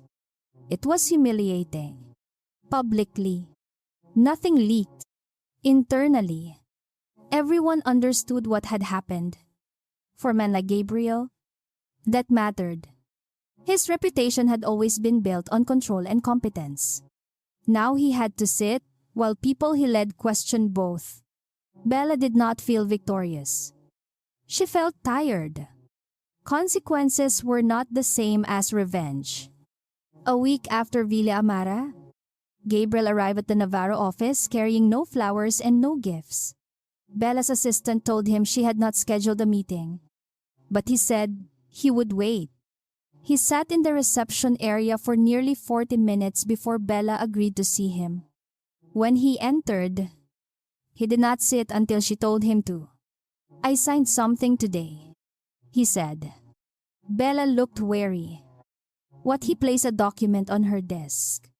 It was a voluntary amendment to one of the joint support arrangements, removing a provision that had allowed him, as Bella's spouse and Lim Prestige CEO, to request expedited review of certain trust-linked business proposals. It was not a huge legal concession, but it had symbolic weight. Why? She asked. Because I realized how many doors I had been walking through assuming they opened because of me. Bella read the document twice. Rafael reviewed this. Yes. And you understand? This may make future deals slower. Yes. And you signed anyway. Yes. He looked at her. I don't want access to your family's support because I'm married to you. If the company deserves approval, it can earn it properly. Bella closed the document. Something inside her softened, but not enough to erase anything. This doesn't fix us. I know. It doesn't earn forgiveness. I know. Then why do it? Because it's still the right thing even if you never come back. That was the first answer he had given since the affair that Bella could not immediately reject. She looked at him for a long time. You're learning. Slowly. Very slowly. He almost smiled. I deserve that. Silence settled between them. Less hostile than before, but still fragile. What happens to Villa Amara? He asked. The trust review isn't finished. Would you ever sign it to Camille? She withdrew interest. Gabriel looked surprised. She did. Through counsel. She doesn't want it anymore. He nodded, absorbing another consequence. Then what will you do with it? Bella leaned back. I haven't decided. Keep it, maybe. Sell it. Lease it. Repurpose it. But whatever happens, it won't be, because I need to prove I won. 2 weeks later, Bella returned to Villa Amara alone. No disguise this time. No gift on a form. No husband. No mistress. No lawyer. The property coordinator unlocked the house and left her to walk through it. She moved slowly from the foyer to the living room. Then upstairs to the bedroom, where Camille had talked about changing the furniture. The house felt neutral now. Not romantic. Not cursed. Just architecture. Money. Land. Possibility. On the side table. The lacquered gift box still remained because no one had known what to do with it. Bella opened it. The brass key was inside, along with the cream card. For the life we should have had. She removed the card and tore it once down the middle. Not dramatically. Just enough that the sentence could no longer pretend to be whole. Then she placed the pieces back in the box. Rafael arrived later with another file. The trust review is complete. He said, no obligation to approve the old transfer. The underlying corporate transaction is being unwound? Bella nodded. Good. What do you want to do with the villa? She looked toward the terrace. Several possibilities had occurred to her, but one had stayed. I want to take it out of the personal transfer pool. Rafael waited. Use it under the trust, yes. But not as a private family house. She walked toward the window. Papa always talked about creating a place where young family business leaders could work without being trapped by family expectations. He never did it. Rafael smiled faintly. A retreat. Something like that. Small. Practical. Mentorship. Planning sessions. Maybe residencies for women taking over family businesses. Rafael raised an eyebrow. That is very specific. I've had a difficult week. He laughed quietly. Bella did too. It was the first time she had laughed inside Villa Amara. As they prepared to leave, a car pulled into the driveway. Gabriel stepped out. Bella frowned. Did you call him? She asked Rafael. No. Gabriel approached slowly, stopping several feet away. I asked the coordinator if you were here. Bella crossed her arms. Why he held out a slim folder. The board approved the governance changes. I thought you should have the copy because they affect trust-linked transactions. Rafael took the folder and checked it. I'll review. Gabriel nodded. Then he looked at Bella. Can I ask one thing? You're already here. Are you keeping the villa? She glanced back at the house. Not for myself. What are you doing with it? Turning it into something useful. For who? People who need a place to make decisions before other people make those decisions for them. Gabriel understood enough not to ask if that included women like her. They stood in silence on the driveway. The air was cooler than Manila, carrying the smell of grass and rain. Bella, Gabriel said finally, I don't expect you to forgive me. Good. But I want you to know, I'm not asking you to preserve anything for my sake anymore. Not the trust support. Not the marriage. Nothing. She looked at him. That sounds like resignation. Maybe it is. He paused. Or maybe, it's the first time I'm not treating you like something I can negotiate back. The words sat between them. Bella did not know whether they were enough. Probably not. But they were different. She opened the front door and went back inside.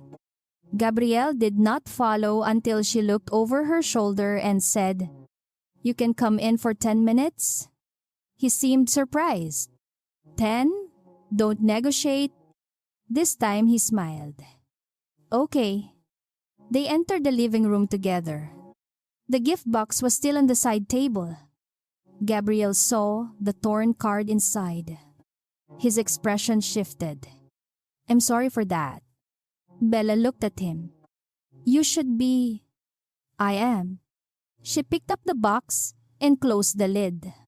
The house isn't the worst thing you did. I know. The worst thing was making decisions about my life without giving me the truth. He nodded. I know. And the second worst thing was assuming I'd keep supporting everything because I always had another nod. I know. Bella exhaled. Then we start there. Gabriel looked at her carefully. Start what? She did not answer immediately. Not the marriage.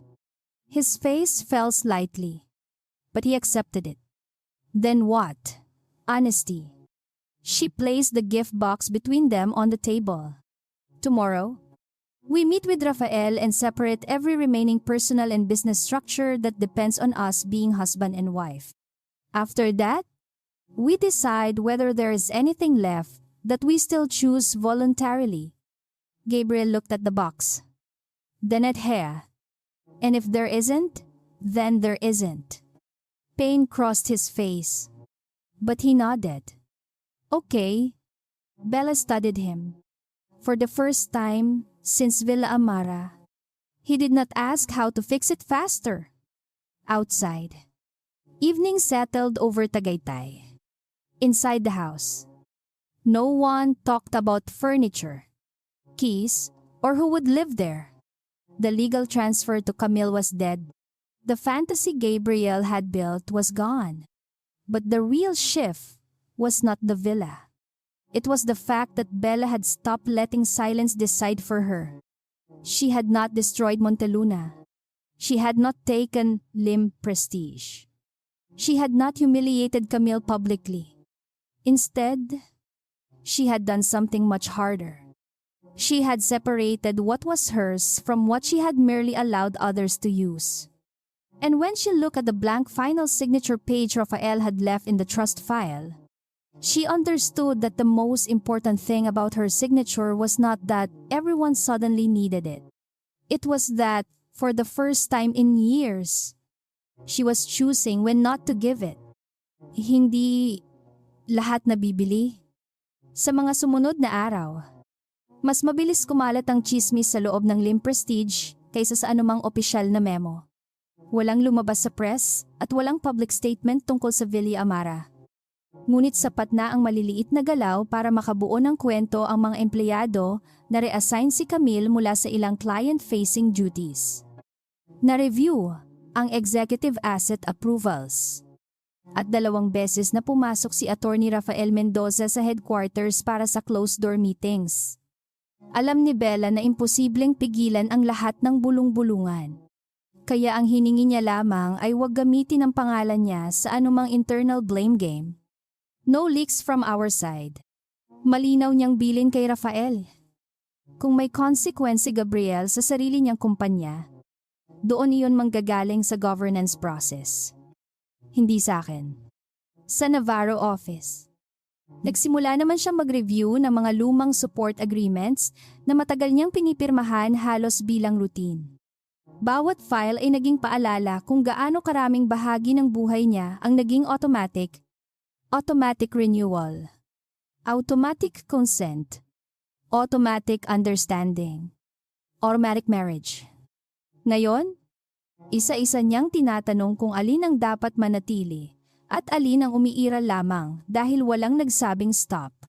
Solemn prestige. Hindi naging magaan ang restructuring. Isang independent director ang pansamantalang inatasang mag-review ng lahat ng executive-linked real estate transactions. At kailangan ni Gabriel humingi ng pre-clearance para sa anumang personal acquisition na may koneksiyon sa company inventory o affiliate entities. Hindi siya tinanggal bilang CEO. Ngunit hindi na rin sapat ang reputasyon niya para gawing mabilis ang lahat. Sa isang board session, isang senior director ang diretsyong nagsabi, "You are asking us to trust your judgment after you treated a corporate use asset like a personal promise." Hindi sumagot si Gabriel agad. Dati, malamang ay ipapaliwanag niya ang reimbursement plan, ang incomplete approvals, at ang legal distinction na walang company money ang tuluyang nawala. Ngayon, sinabi niya lamang, "The structure may have been recoverable. My judgment was still poor." Walang defense, walang attempt na gawing technicality ang moral failure. Para sa ilang directors, mas nakakatakot iyon dahil mas totoo. Pagkatapos ng meeting, tinawagan siya ng ama niyang si Victor Lim. Hindi ito sumigaw. Mas masakit ang boses nitong malamig. "You embarrass the company." Gabriel closed his eyes. "I know. And the Navarro family, I know. And your wife." Mas matagal bago siya sumagot. "Yes." Camille naman ay humingi ng voluntary leave bago tuluyang bumalik sa trabaho. Nang matapos iyon, nakipagkita siya kay Bella sa isang quiet cafe sa BGC. Walang abogado at walang Gabriel. Si Camille ang humiling. "I'm not asking you to forgive me." Bungad niya. "Good." Sagot ni Bella. "Because I'm not there yet." Camille almost smiled. "But stop. Fair." Tahimik silang umupo ng ilang segundo bago nagpatuloy si Camille.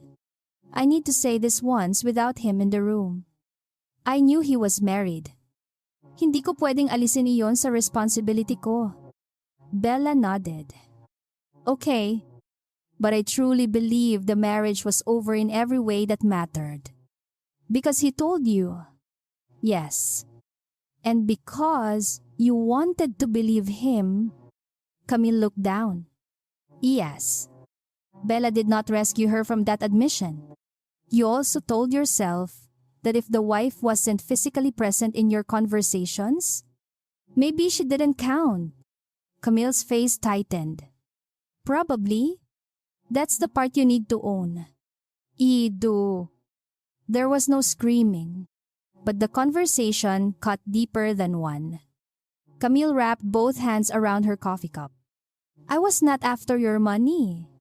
Bella's expression did not change. "I didn't say you were. I know people will assume that. People always simplify women first." Camille looked up at her. That line surprised her. Bella continued. The problem isn't that you wanted a nice house. The problem is, you accepted a future built on someone else's unfinished marriage. Camille nodded. And the worst part is, I thought I was different from you. Different how I thought you stayed because you were comfortable. I thought you were the wife who didn't care what he did, as long as the family stayed intact. Bella laughed once. Softly. He told you that. Not directly. Then you built the rest yourself. Camille swallowed. Yes. Bella leaned back. That's another thing we both need to learn. When a man gives you half a story that makes your choices easier, you should ask who benefits from the missing half. Camille stared at her for a long moment.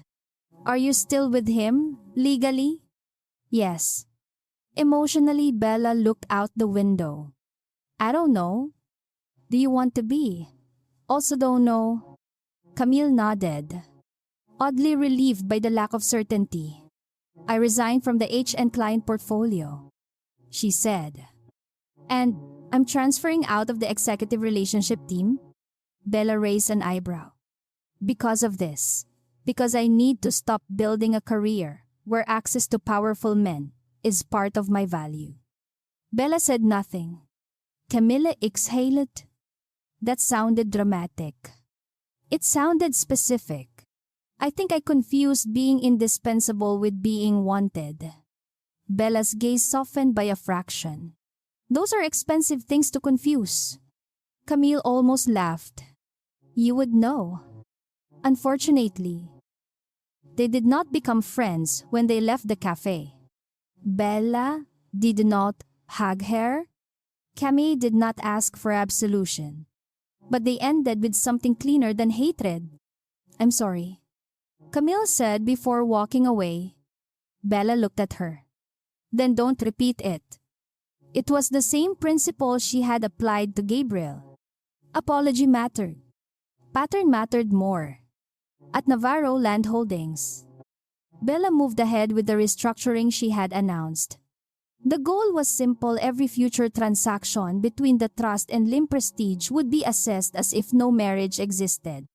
No expedited access because she was Gabriel's wife. No informal approvals over dinner. No, Bella will understand. Rafael drafted new protocols. And Bella asked for an external governance advisor to review them. Nang ipakita niya ang proposal sa trust committee, isang tiyahin niya ang kumunot ang noo. You are being too generous. After what he did, why not terminate all support? Bella answered calmly.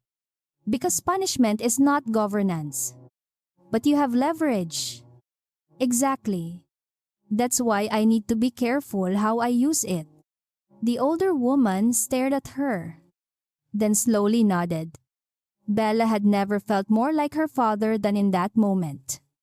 Tomas Navarro had always warned her that power felt most righteous when you were hurt. That was exactly when it was most dangerous. The new structure created real consequences for Lim Prestige. Future deals moved slower. Some financing became slightly more expensive, without automatic trust-linked comfort. A resort expansion in Batangas had to be delayed because a land access request that once would have been fast-track now required full review. Gabriel did not call Bella to complain. Instead, his company submitted proper documentation. When the proposal returned with questions, the team answered them. When the trust requested revisions, they revised. One evening, Rafael showed Bella the latest submission and smiled faintly. They're learning. Bella scanned the file. Who signed this, Gabriel? She noticed a handwritten note beside one section. No marital relationship should be considered as basis for approval. Evaluate on commercial merit only. She read it twice. He wrote that yes. Bella closed the folder. Something in her chest shifted. But she did not name it. A Vieclote? Gabriel asked if he could meet her at the Navarro office. This time, he had an appointment. When he entered, Bella noticed he looked more tired than before. Not disheveled, not broken, just less polished. He sat across from her and placed a document on the desk. The board wants me to step back from direct approval of any trust-linked transaction for 6 months. Bella nodded. That makes sense. I agreed. Good. He gave a small smile. You don't waste praise. You're not a child. Fair? The smile disappeared. I also wanted to tell you something before you hear it elsewhere. My father suggested we publicly frame Villa Amara as a misunderstanding caused by incomplete paperwork. Bella's expression hardened. And I said no. Why? Because it wasn't a misunderstanding. It was incomplete paperwork attached to a very complete betrayal. Bella stared at him. That sentence hurt and helped at the same time. What did he say? That I was making the company look worse than necessary. And you, I told him, protecting the company doesn't require lying about me. For the first time, Bella let herself feel a small amount of respect without confusing it with forgiveness. Gabriel looked at the floor for a moment. I keep thinking about something you said. That I treated your support like air. Bella remained quiet. I think I did that with you too. She looked up. Explain. You were reliable. You were calm. You handled family problems without making them mine. You understood when I was late. You adjusted. And every time you adjusted, I took it as proof that nothing needed to change. Bella's face softened, but her voice remained steady. And every time I adjusted, I told myself I was being mature. Maybe we both made silence look like stability. Yes? He looked at her. But only one of us cheated. Yes. There was no escape in the acknowledgement. Bella needed that distinction to remain intact. Growth did not mean equalizing damage. That was not equal. Then Gabriel said, I signed the separation of asset support agreements. Bella frowned slightly. Raphael told me about the expedited clause. More than that?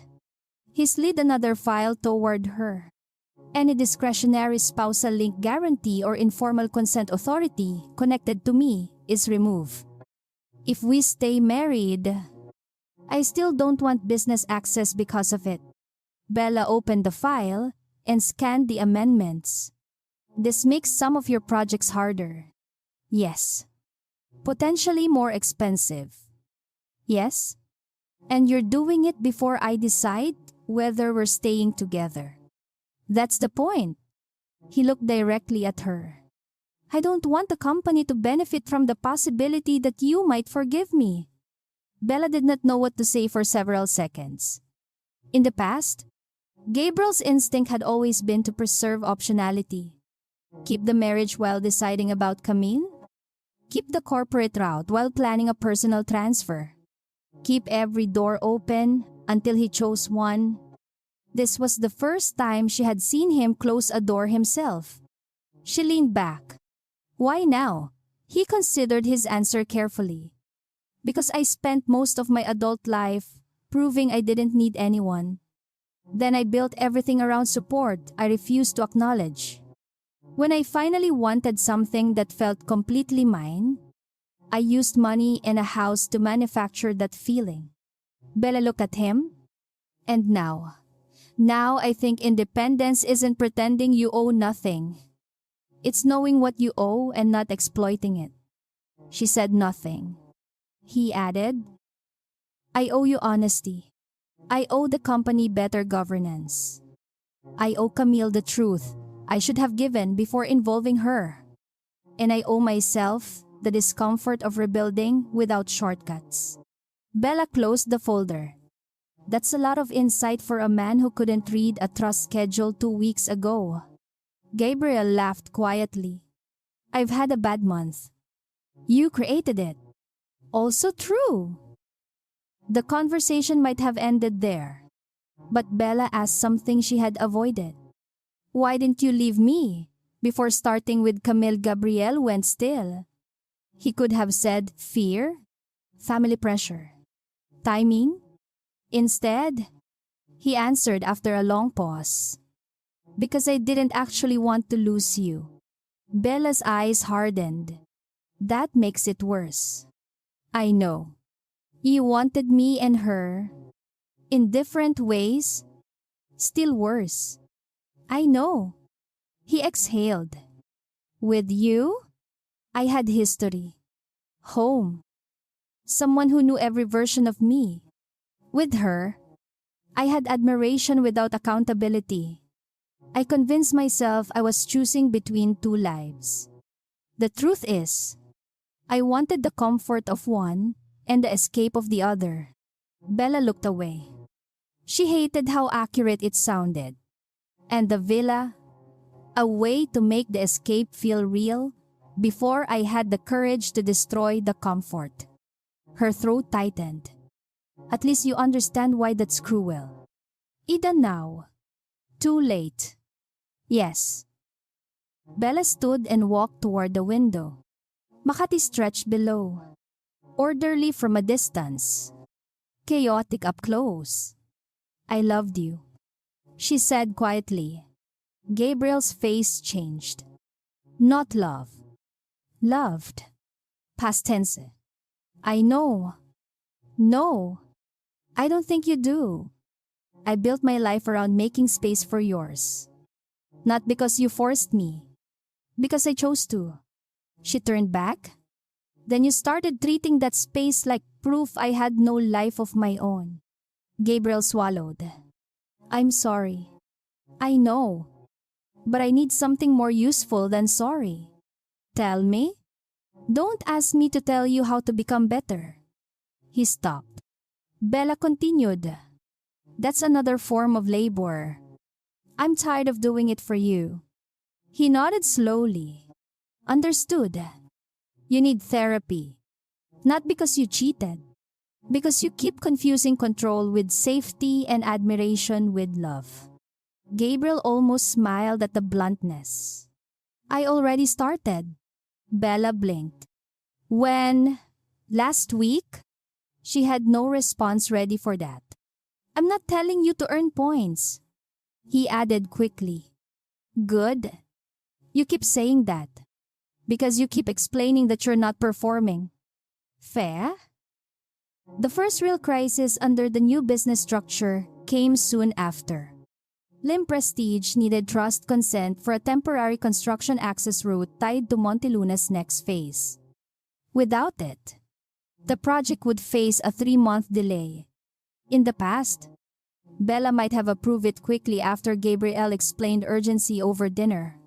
This time, the trust committee flagged incomplete environmental documentation and asked for revisions. Gabriel's operations team complained internally. But he refused to call Bella. Submit what they ask. He instructed, Sir, we could resolve this with one conversation. No. But Mrs. Lim is not our shortcut. The revised documents took 8 days. The trust approved the access after conditions were met. When Rafael told Bella, she did not celebrate. She simply said, Good. But inside, something shifted again. Gabriel had finally chosen process, even when it cost him time. Meanwhile, Villa Amara began its transformation. Bella formally removed it from the personal luxury transfer list and placed it under a trust program called Amara Leadership House. The concept was modest at first, short residential workshops for women stepping into family businesses. Daughters returning from abroad to manage companies. Second-generation leaders dealing with succession conflict. And entrepreneurs who needed temporary space away from family pressure. Bella refused to turn it into charity branding. Participants would be selected through partner organizations, and some would pay, while scholarships would cover others. When the concept reached the Navarro Committee, One uncle laughed. You turned a mistress villa into a leadership center. Bella gave him a flat look. Please never describe it that way again. Raphael tried not to smile. The first time Gabriel saw the new plans, he was surprised. You kept the house almost unchanged. The architecture was never the problem. What about the dressing room Camille wanted? Bella raised an eyebrow. Still a guest room. He laughed once, then immediately became serious. I'm sorry. For laughing? For making this place carry that memory? Bella looked around the living room. Furniture had been simplified.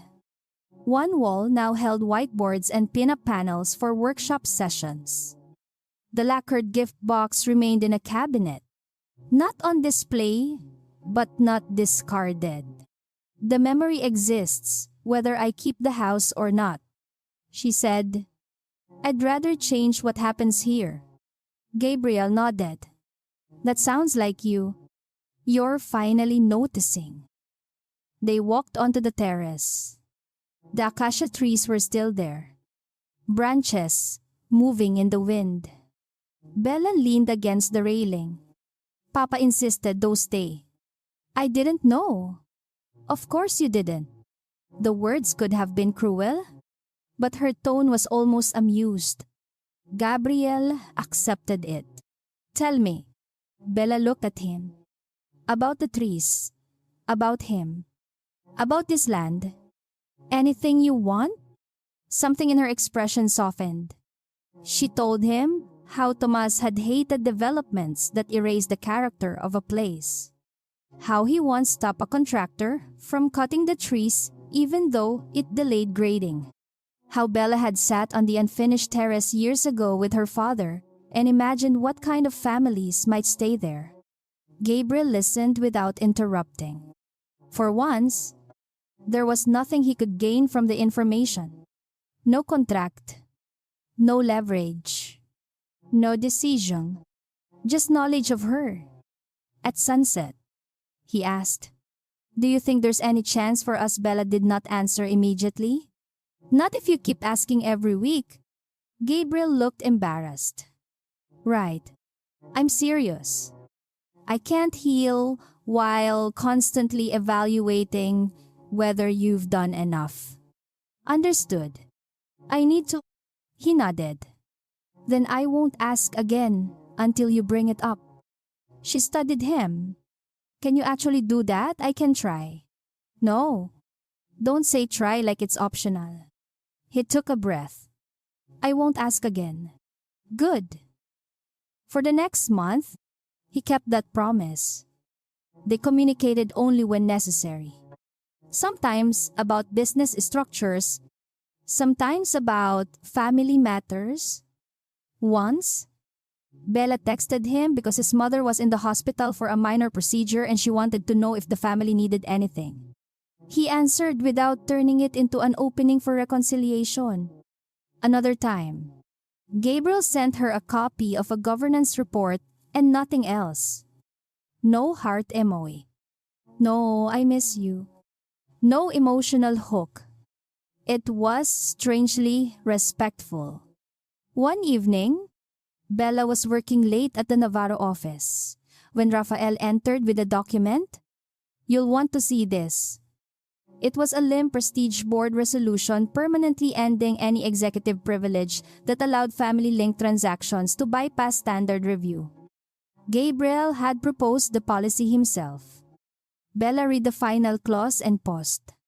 It required the CEO to disclose any personal relationship that could create a perceived conflict in future asset transfers. He voted for this. He proposed it. Bella placed the paper down. That's going to follow him for years. Probably. And he knows everyone will understand why it exists. Definitely. She looked toward the window.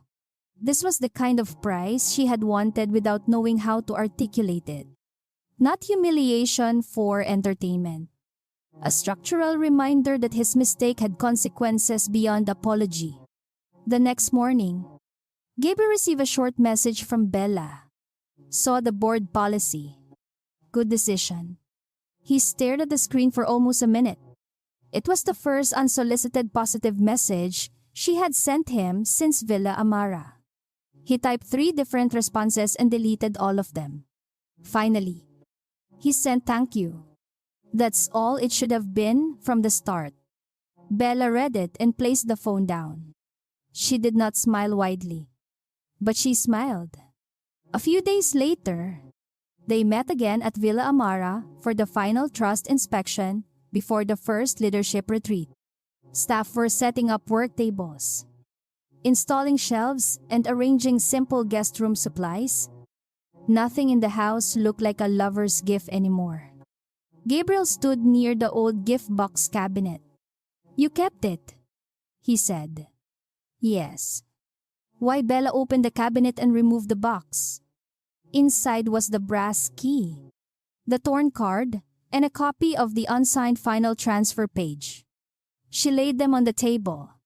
"Because this is the moment I realized how much of my life I had been signing automatically." Gabriel looked at the blank line where her signature would have gone. "And now I read everything." He smiled faintly. "That sounds terrifying for anyone doing business with you." "It should." He looked at the blank page again. "I'm glad you didn't sign." Bella turned toward him. "Because you lost the house. Because if you had signed it just to avoid a scene, I might never have understood what I was doing to you." She held his gaze. "That understanding doesn't guarantee anything." "I know." He did not ask for more. Before leaving, Gabriel placed a pen beside the document, then immediately realized what he had done and laughed at himself. Bad symbolism. Bella looked at the pen and laughed too. "Very." He picked it back up. "Sorry." "Keep it." "Why?" "You're going to need it for the new compliance forms." He laughed again. And for the first time since everything broke, the laughter between them did not feel like betrayal hiding behind normalcy. It felt small, earned and temporary, which was enough. That night, Bella stood alone on the terrace after everyone had left. The house was ready. The first group would arrive in 2 days. She looked at the valley below and thought about signatures. For years, she had believed saying yes was generosity. Supporting her husband was love. Keeping peace was maturity. Now she understood that a signature had value because it could also be withheld. A marriage had value because it could be chosen again, not because it was difficult to leave. And forgiveness, if it ever came, would mean something only if she knew she could survive without it. Inside the house, the unsigned page remained in the gift box. Gabriel had once believed the final signature was the obstacle between him and the future he wanted. Bella now understood it differently. The blank line was not an obstacle. It was proof that some decisions still belonged to her. Ang huling pirma. Dumating ang unang grupo sa Amara Leadership House nang walang ribbon cutting, media wall, o malaking anunsyo. 7 babae lamang ang nasa unang batch, isang anak ng logistics family mula Cebu na ayaw tanggapin ng mga tiyuhin bilang operations head. Isang second-generation restaurateur mula Bacolod na gustong ihiwalay ang personal na utang ng pamilya sa business decisions. Isang young architect na bumalik mula Singapore para saluhin ang construction company ng ina. At 4 pang babae na may sari-sariling dahilan kung bakit kailangan nilang matutong gumawa ng desisyon nang hindi palaging humihingi ng permiso. Bella welcomed them in the living room where, months earlier, Camille had once held a ceremonial key and imagined a future that was never legally hers. Wala nang lacquered gift box sa center table. Nasa cabinet na lamang iyon. Tahimik na paalala ng gabing nagbago ang lahat. Sa halip, may whiteboards, workshop materials, at simpleng name card sa harap ng bawat upuan. This house is not here to teach you how to fight your families. Sabi ni Bella sa opening session. It's here to help you know which decisions are yours, which responsibilities are real, and which traditions you're only carrying because nobody ever asked if they still make sense.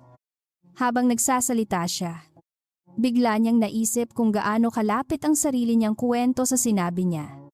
Hindi niya ginawa ang programa para gawing simbolo ang sakit niya. Pero malinaw na bahagi iyon ng dahilan kung bakit naunawaan niya ang pangangailangan. Sa loob ng 3 buwan, unti-unting bumalik ang normal na ritmo sa Lim Prestige.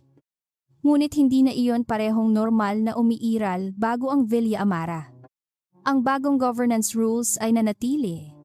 Ang mga executive-linked transactions ay dumadaan na sa mas mahigpit na review. At ang mga trust-linked projects ay wala ng informal shortcut. Hindi lahat ng directors ay natuwa. May ilan na nagsabing masyadong mabagal ang process. May ilang long-time executives na naniniwalang sobra ang naging reaction dahil wala namang criminal misconduct na napatunayan. Gabriel did not try to convince everyone that the policy was morally necessary. He only required compliance. If a process collapses because one person can no longer make a phone call to his wife, sabi niya sa isang operations meeting, then the process was weak to begin with. Hindi lahat ay sumang-ayon. Pero wala ring makatanggi sa logic. Ang malaking pagbabago ay hindi dramatic. Walang kumpanya na bumagsak. Walang milyon-milyong nawala overnight. Sa halip, may kaunting delay. Mas maraming dokumento at mas maraming taong kailangang sumagot sa mga tanong na dati ay nalalampasan. Para kay Gabriel, iyon ang totoong consequence. Araw-araw niyang nakikita ang structural reminder ng personal na pagkakamali niya. Sa therapy, hindi agad niya nahanap ang malalaking sagot. Sa unang sessions, halos lahat ng sinabi niya ay tungkol sa pressure ng leadership, expectations ng ama, at pakiramdam na palagi siyang kailangang magmukhang in control. Ngunit paulit-ulit siyang ibinabalik ng therapist sa isang tanong, bakit pakiramdam niya ang pagiging kailangan ay katumbas ng pagmamahal sa simula? Kinainisan niya ang tanong. Pagkatapos, naalala niya kung paano naging komportable siyang tanggapin ang lahat ng suporta ni Bella habang hindi niya gustong maramdaman na may utang siya rito. Naalala niya rin kung bakit naging attractive sa kanya ang relasyon kay Camille. Doon, siya ang nagbibigay. Siya ang may bahay, plano, pera at desisyon. Hindi niya kailangang umamin na may taong mas nakakaalam ng ilang bagay kaysa sa kanya. Sa isa sa mga session, sinabi niya ng malakas, I wanted to be loved without being accountable. Naging tahimik ang silid pagkatapos noon. Hindi iyon excuse. Mas masakit dahil parang tama. Si Bella naman ay hindi gumugol ng mga buwan sa paghihintay kung kailan magiging handa si Gabriel. Mas maraming oras ang inilaan niya sa Navarro Land Holdings. Unti-unti siyang bumalik sa mas aktibong role. Hindi bilang temporary crisis trustee, kundi bilang isang tao na gusto talagang maunawaan ang direksyon ng family assets. Dati, iniisip niyang ang stepping back ay paraan para hindi maging katulad ng ama niyang halos buong buhay ay business. Ngayon, naunawaan niyang may pagkakaiba ang paglayo dahil iyon ang pinili mo at ang paglayo dahil mas madaling hayaan ng iba ang mamahala. Nagsimula siyang dumalo sa strategy meetings. Nagtanong tungkol sa succession planning at pinangunahan ng review ng ilang old land agreements. Hindi niya sinusubukang maging tycoon overnight. Madalas nga siyang magkamali sa details at kailangan niyang humingi ng paliwanag kay Rafael. Ngunit hindi na siya nahihiya roon. You're asking more questions than your father did at your age. Biro minsan ni Rafael. Papa hated asking questions. Exactly. Napangiti si Bella. Then maybe I'm learning from him by not copying him? Ang relasyon nila ni Gabriel ay naging kakaiba, ngunit mas totoo. Hindi sila bumalik agad sa iisang bahay. Nanatili si Bella sa isang apartment malapit sa Makati habang nagpapatuloy ang legal at personal separation of routines. Nagkikita sila kung may family matter o dokumentong kailangan. Minsan ay nagkakape sila pagkatapos ng meeting at pinag-uusapan ang mga bagay na walang kinalaman sa betrayal. Sa una, awkward ang bawat silence. Pagkatapos, unti-unti iyong naging normal. Isang gabi, nagkita sila sa isang maliit na restaurant matapos ang quarterly na Varolim Project Review. Walang dahilan para manatili pa pagkatapos ng meeting. Pero hindi agad tumayo si Bella. Gabriel noticed but did not comment. How's Amara, tanong niya. Full booking hanggang next quarter. Good problem. Very? May sinabi si Rafael na may group from Davao next month. Family manufacturing. You sound excited. Bella paused. I am. Gabrielle smiled. You didn't used to talk about work like this. I didn't think you were interested. He did not defend himself. Fair? Pagkatapos ay nagtanong siya tungkol sa workshop format. And he listened. No advice? No suggestion to expand. Just listening. Sa parehong panahon, tuluyang umalis si Camille sa Lim Prestige. Hindi siya tinanggal. Siya mismo ang nagdesisyong tanggapin ang offer mula sa isang regional hospitality group sa Cebu. Bago siya umalis, nagpadala siya ng maikling email kay Bella. Hindi dramatic. Walang hiling na maging magkaibigan. Sinabi lamang niya na aalis siya at gusto niyang sabihin na ang nangyari sa Villa Amara, ang unang pagkakataong napilitan siyang tingnan ang career decisions niya nang walang excuses. Bella read the email twice and answered, I hope your next position is built on work. You don't have to hide. Camille replied after several hours, me too. Iyon na ang huling usapan nila. Walang reconciliation scene. Walang forced sisterhood. Sapat na ang malinaw na pagtatapos. Ang ama ni Gabriel ang mas mahirap pakitunguhan. Victor Lim continued to believe that the public risk had been exaggerated. Sa isang family dinner, sinabi nitong dapat nang bumalik sa dati ang lahat dahil nabayaran na ni Gabriel ang pagkakamali sa board scrutiny. Bella happened to be present because it was the birthday of Gabriel's mother. Hindi sana siya sasagot. Ngunit nang sabihin ni Victor, a marriage should survive one bad decision if both families know what is at stake. Tahimik na ibinaba ni Bella ang kutsara. It wasn't one bad decision. Sabi niya, it was many decisions made easier because I wasn't in the room. Victor looked offended. I wasn't speaking to you, but you were speaking about my marriage. Gabriel immediately said, Papa, enough. The older man turned to him. I'm trying to protect your family. Gabriel answered calmly. Then respect the person deciding whether it is still her family. Bella looked at him. Hindi siya ngumiti. Hindi rin niya kailangan. Ang mahalaga ay hindi niya pinrotektahan si Bella dahil gusto niya ng points. Ginawa niya iyon kahit walang reward. Matapos ang dinner, magkasabay silang naglakad papunta sa parking area. Thank you, sabi ni Bella. For what? For not asking me to ignore what he said.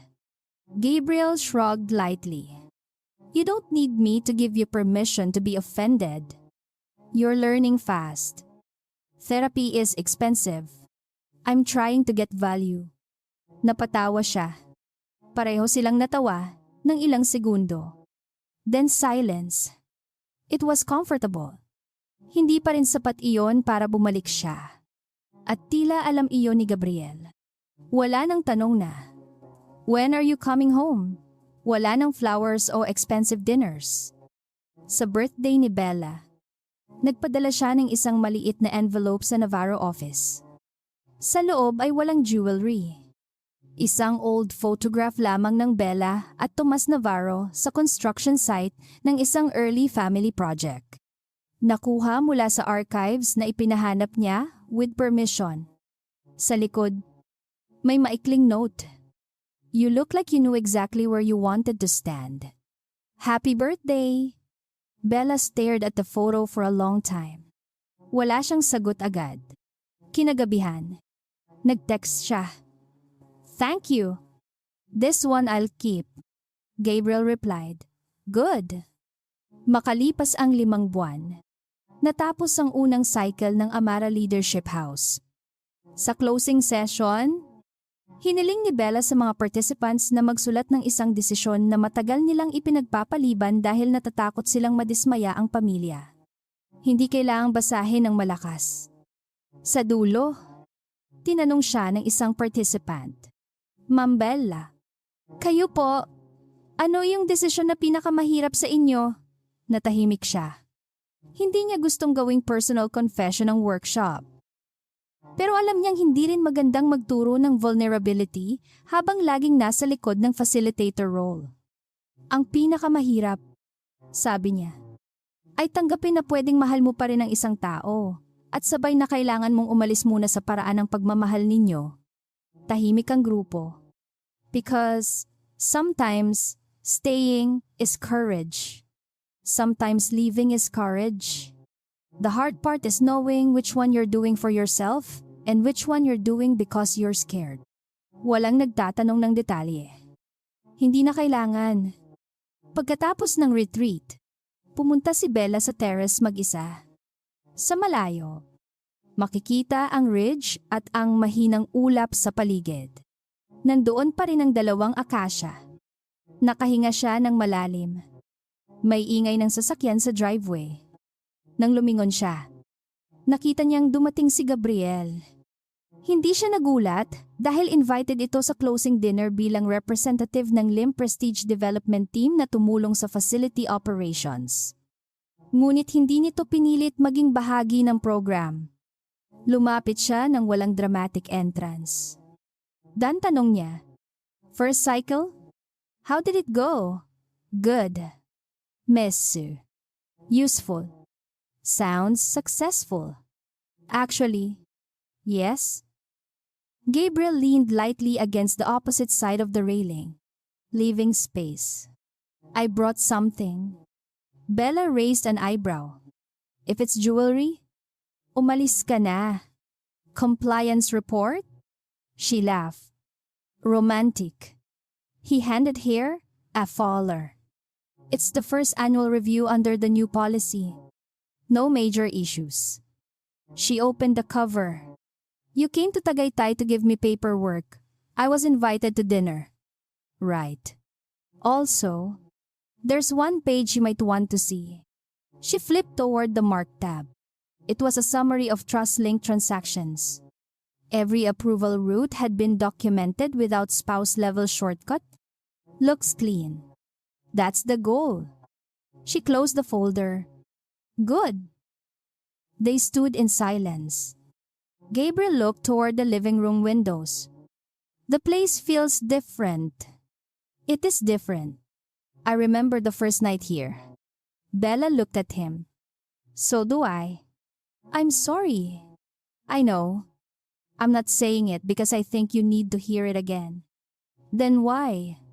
"Because sometimes I still remember the exact way you were standing by that gift box." He swallowed. "And I don't want familiarity to make me forget what I did." Bella's expression softened. "Don't turn guilt into another identity." He looked at her. "What does that mean? If you spend the rest of your life being the man who cheated on me, you'll just find another way to make everything about yourself." Gabriel started, then laughed quietly. "That's brutal." "It's true. Probably. Learn. Pay the consequence. Then become more than the mistake." Is that advice? Free sample? Dinner ended late. Most guests left. But Bella stayed to check a few things with staff. Gabriel was supposed to return to Manila. Yet, when she walked back into the living room, he was still there, sitting alone near the cabinet. "Why are you still here?" "I was waiting to ask if I could look at something." What he pointed to the lacquered gift box. Bella studied him, then opened the cabinet and took it out. She placed it on the table. You've seen it before. Not since. She opened the lid. Inside were the brass key, the torn card, and the copy of the unsigned transfer page. Gabriel looked at the card first and winced. I still hate that sentence. Good. I deserve that. Stop saying that every time. Sorry. And stop saying sorry for saying you deserve it. He almost smiled. Bella took out the torn card and set it aside. Then she unfolded the copy of the transfer page. The second signature line remained blank. Gabriel stared at it. You could sign that now, and it still wouldn't do anything. He said, Transaction is dead.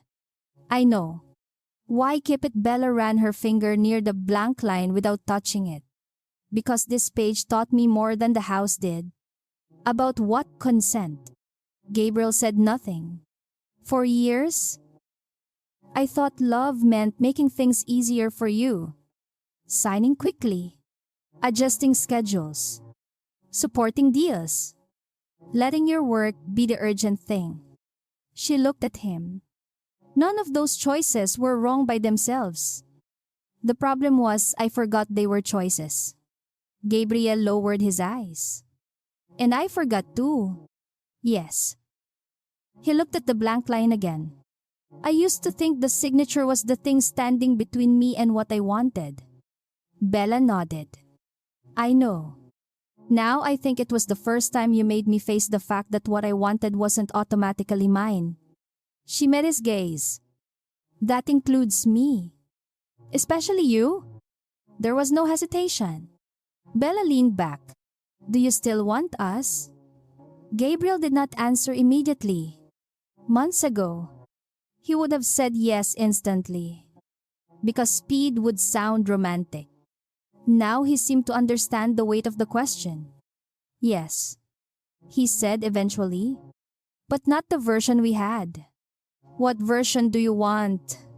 One where you don't disappear to make my life easier. One where I don't need you to be smaller so I can feel bigger. One where we're honest enough to disappoint each other before we betray each other. Bella looked down. That's a very therapist answer. I told you. Expensive. She smiled despite herself. And if I say no, tanong niya. Gabriel's face tightened. But he answered. Then I respect it. Even after all this, especially after all this, no convincing, I'll probably be sad and annoying privately. Bella laughed. But I won't use the company, family, or history to pressure you. Good. You keep saying good. Because sometimes you do something correctly. High praise. Bella stood and walked toward the terrace. Gabriel followed but stayed a few steps behind until she looked back and signaled he could come closer. They stood side by side under the cool Tagaytay air. I'm not ready to go back to the old house, she said. I don't want you to. I'm not ready to pretend trust is fully restored. I won't ask you to. And if we try again, I want counseling together. Yes, separate finances, where they should be separate. Yes, clear business boundaries. Already yes. Bella looked at him.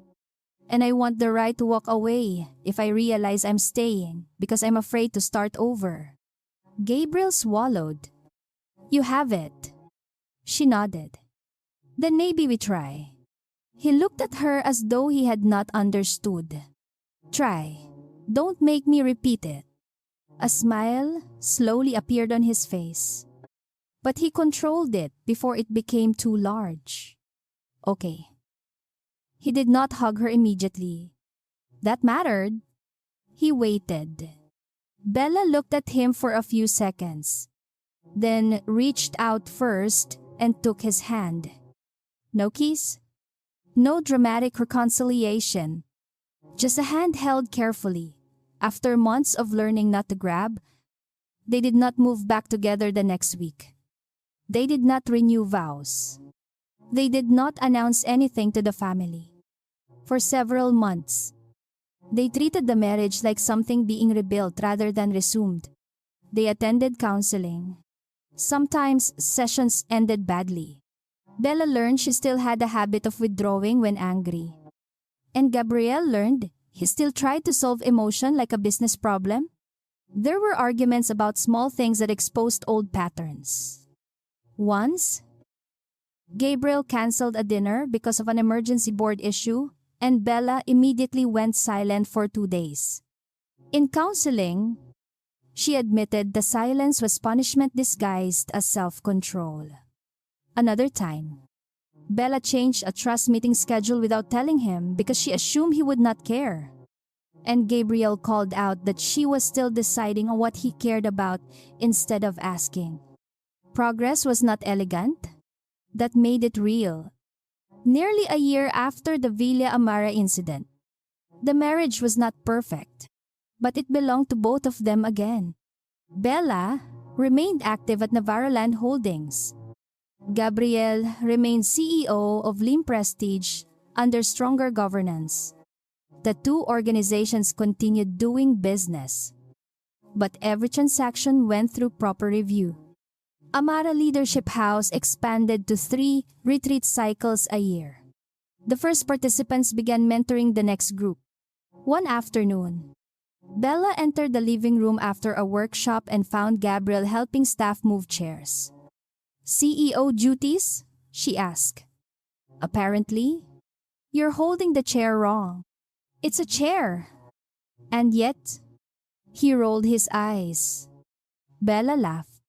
Later, when the house was quiet, she brought out the lacquered box one last time. Gabriel sat across from her. "What are you doing?" "Cleaning storage." "Should I be worried always?" She removed the brass key, the torn card and the unsigned contract page. The key went into the facility archive because it had become part of the house's history. The card went into a paper shredder. Gabriel watched without comment. Then Bella held the contract page. "This one I'm keeping." "Why?" "Because it still matters." She placed it in a clear archive sleeve. "Not as a reminder that you cheated." "Good. As a reminder that my signature is not love?" Gabriel nodded. "And saying no isn't cruelty." "Also true." He looked at her. "Can I ask something?" "Depends." If the contract had somehow been perfectly legal that night, if it didn't need your approval, do you think we would still be here? Bella thought about it. "Maybe not." Gabriel's expression changed. "Because you would have left. Because you might not have been forced to stop long enough to see what you were doing." She sat across from him. "That signature didn't save our marriage. Consequence did." He nodded slowly. "Fair." Bella placed the page inside the box and closed the lid. "Do you remember what you told me the first night after everything came out?" Gabriel frowned. "I said a lot of stupid things. You thought you could fix the paperwork." "Unfortunately, yes. And I thought the problem was whether I would sign." She looked toward the terrace. "Now I think the signature was never the real decision." "What was?" he asked. Bella stood, walked toward the glass doors, and opened them to the evening air. Gabriel followed. She looked out over the ridge, then at him. Whether I would keep living a life where everyone assumed my yes? He said nothing. Bella reached for his hand. "There are things money can buy. A villa, a company, a beautiful box, a ceremonial key." She looked back once at the cabinet. "But the right to decide my life is not one of them." Gabriel squeezed her hand gently. "I know." Bella smiled. "Now you do." They stood together on the terrace of the house that had once been meant as proof of another future. Below them, voices from the next workshop group echoed faintly through the open windows. No one knew the exact history behind the lacquered box in the archive cabinet. They did not need to. Villa Amara was no longer a symbol of betrayal. It had become a place where people learned to recognize the difference between obligation and choice. The blank signature line remained blank. Not because Bella was still angry. Because some documents no longer needed to be completed.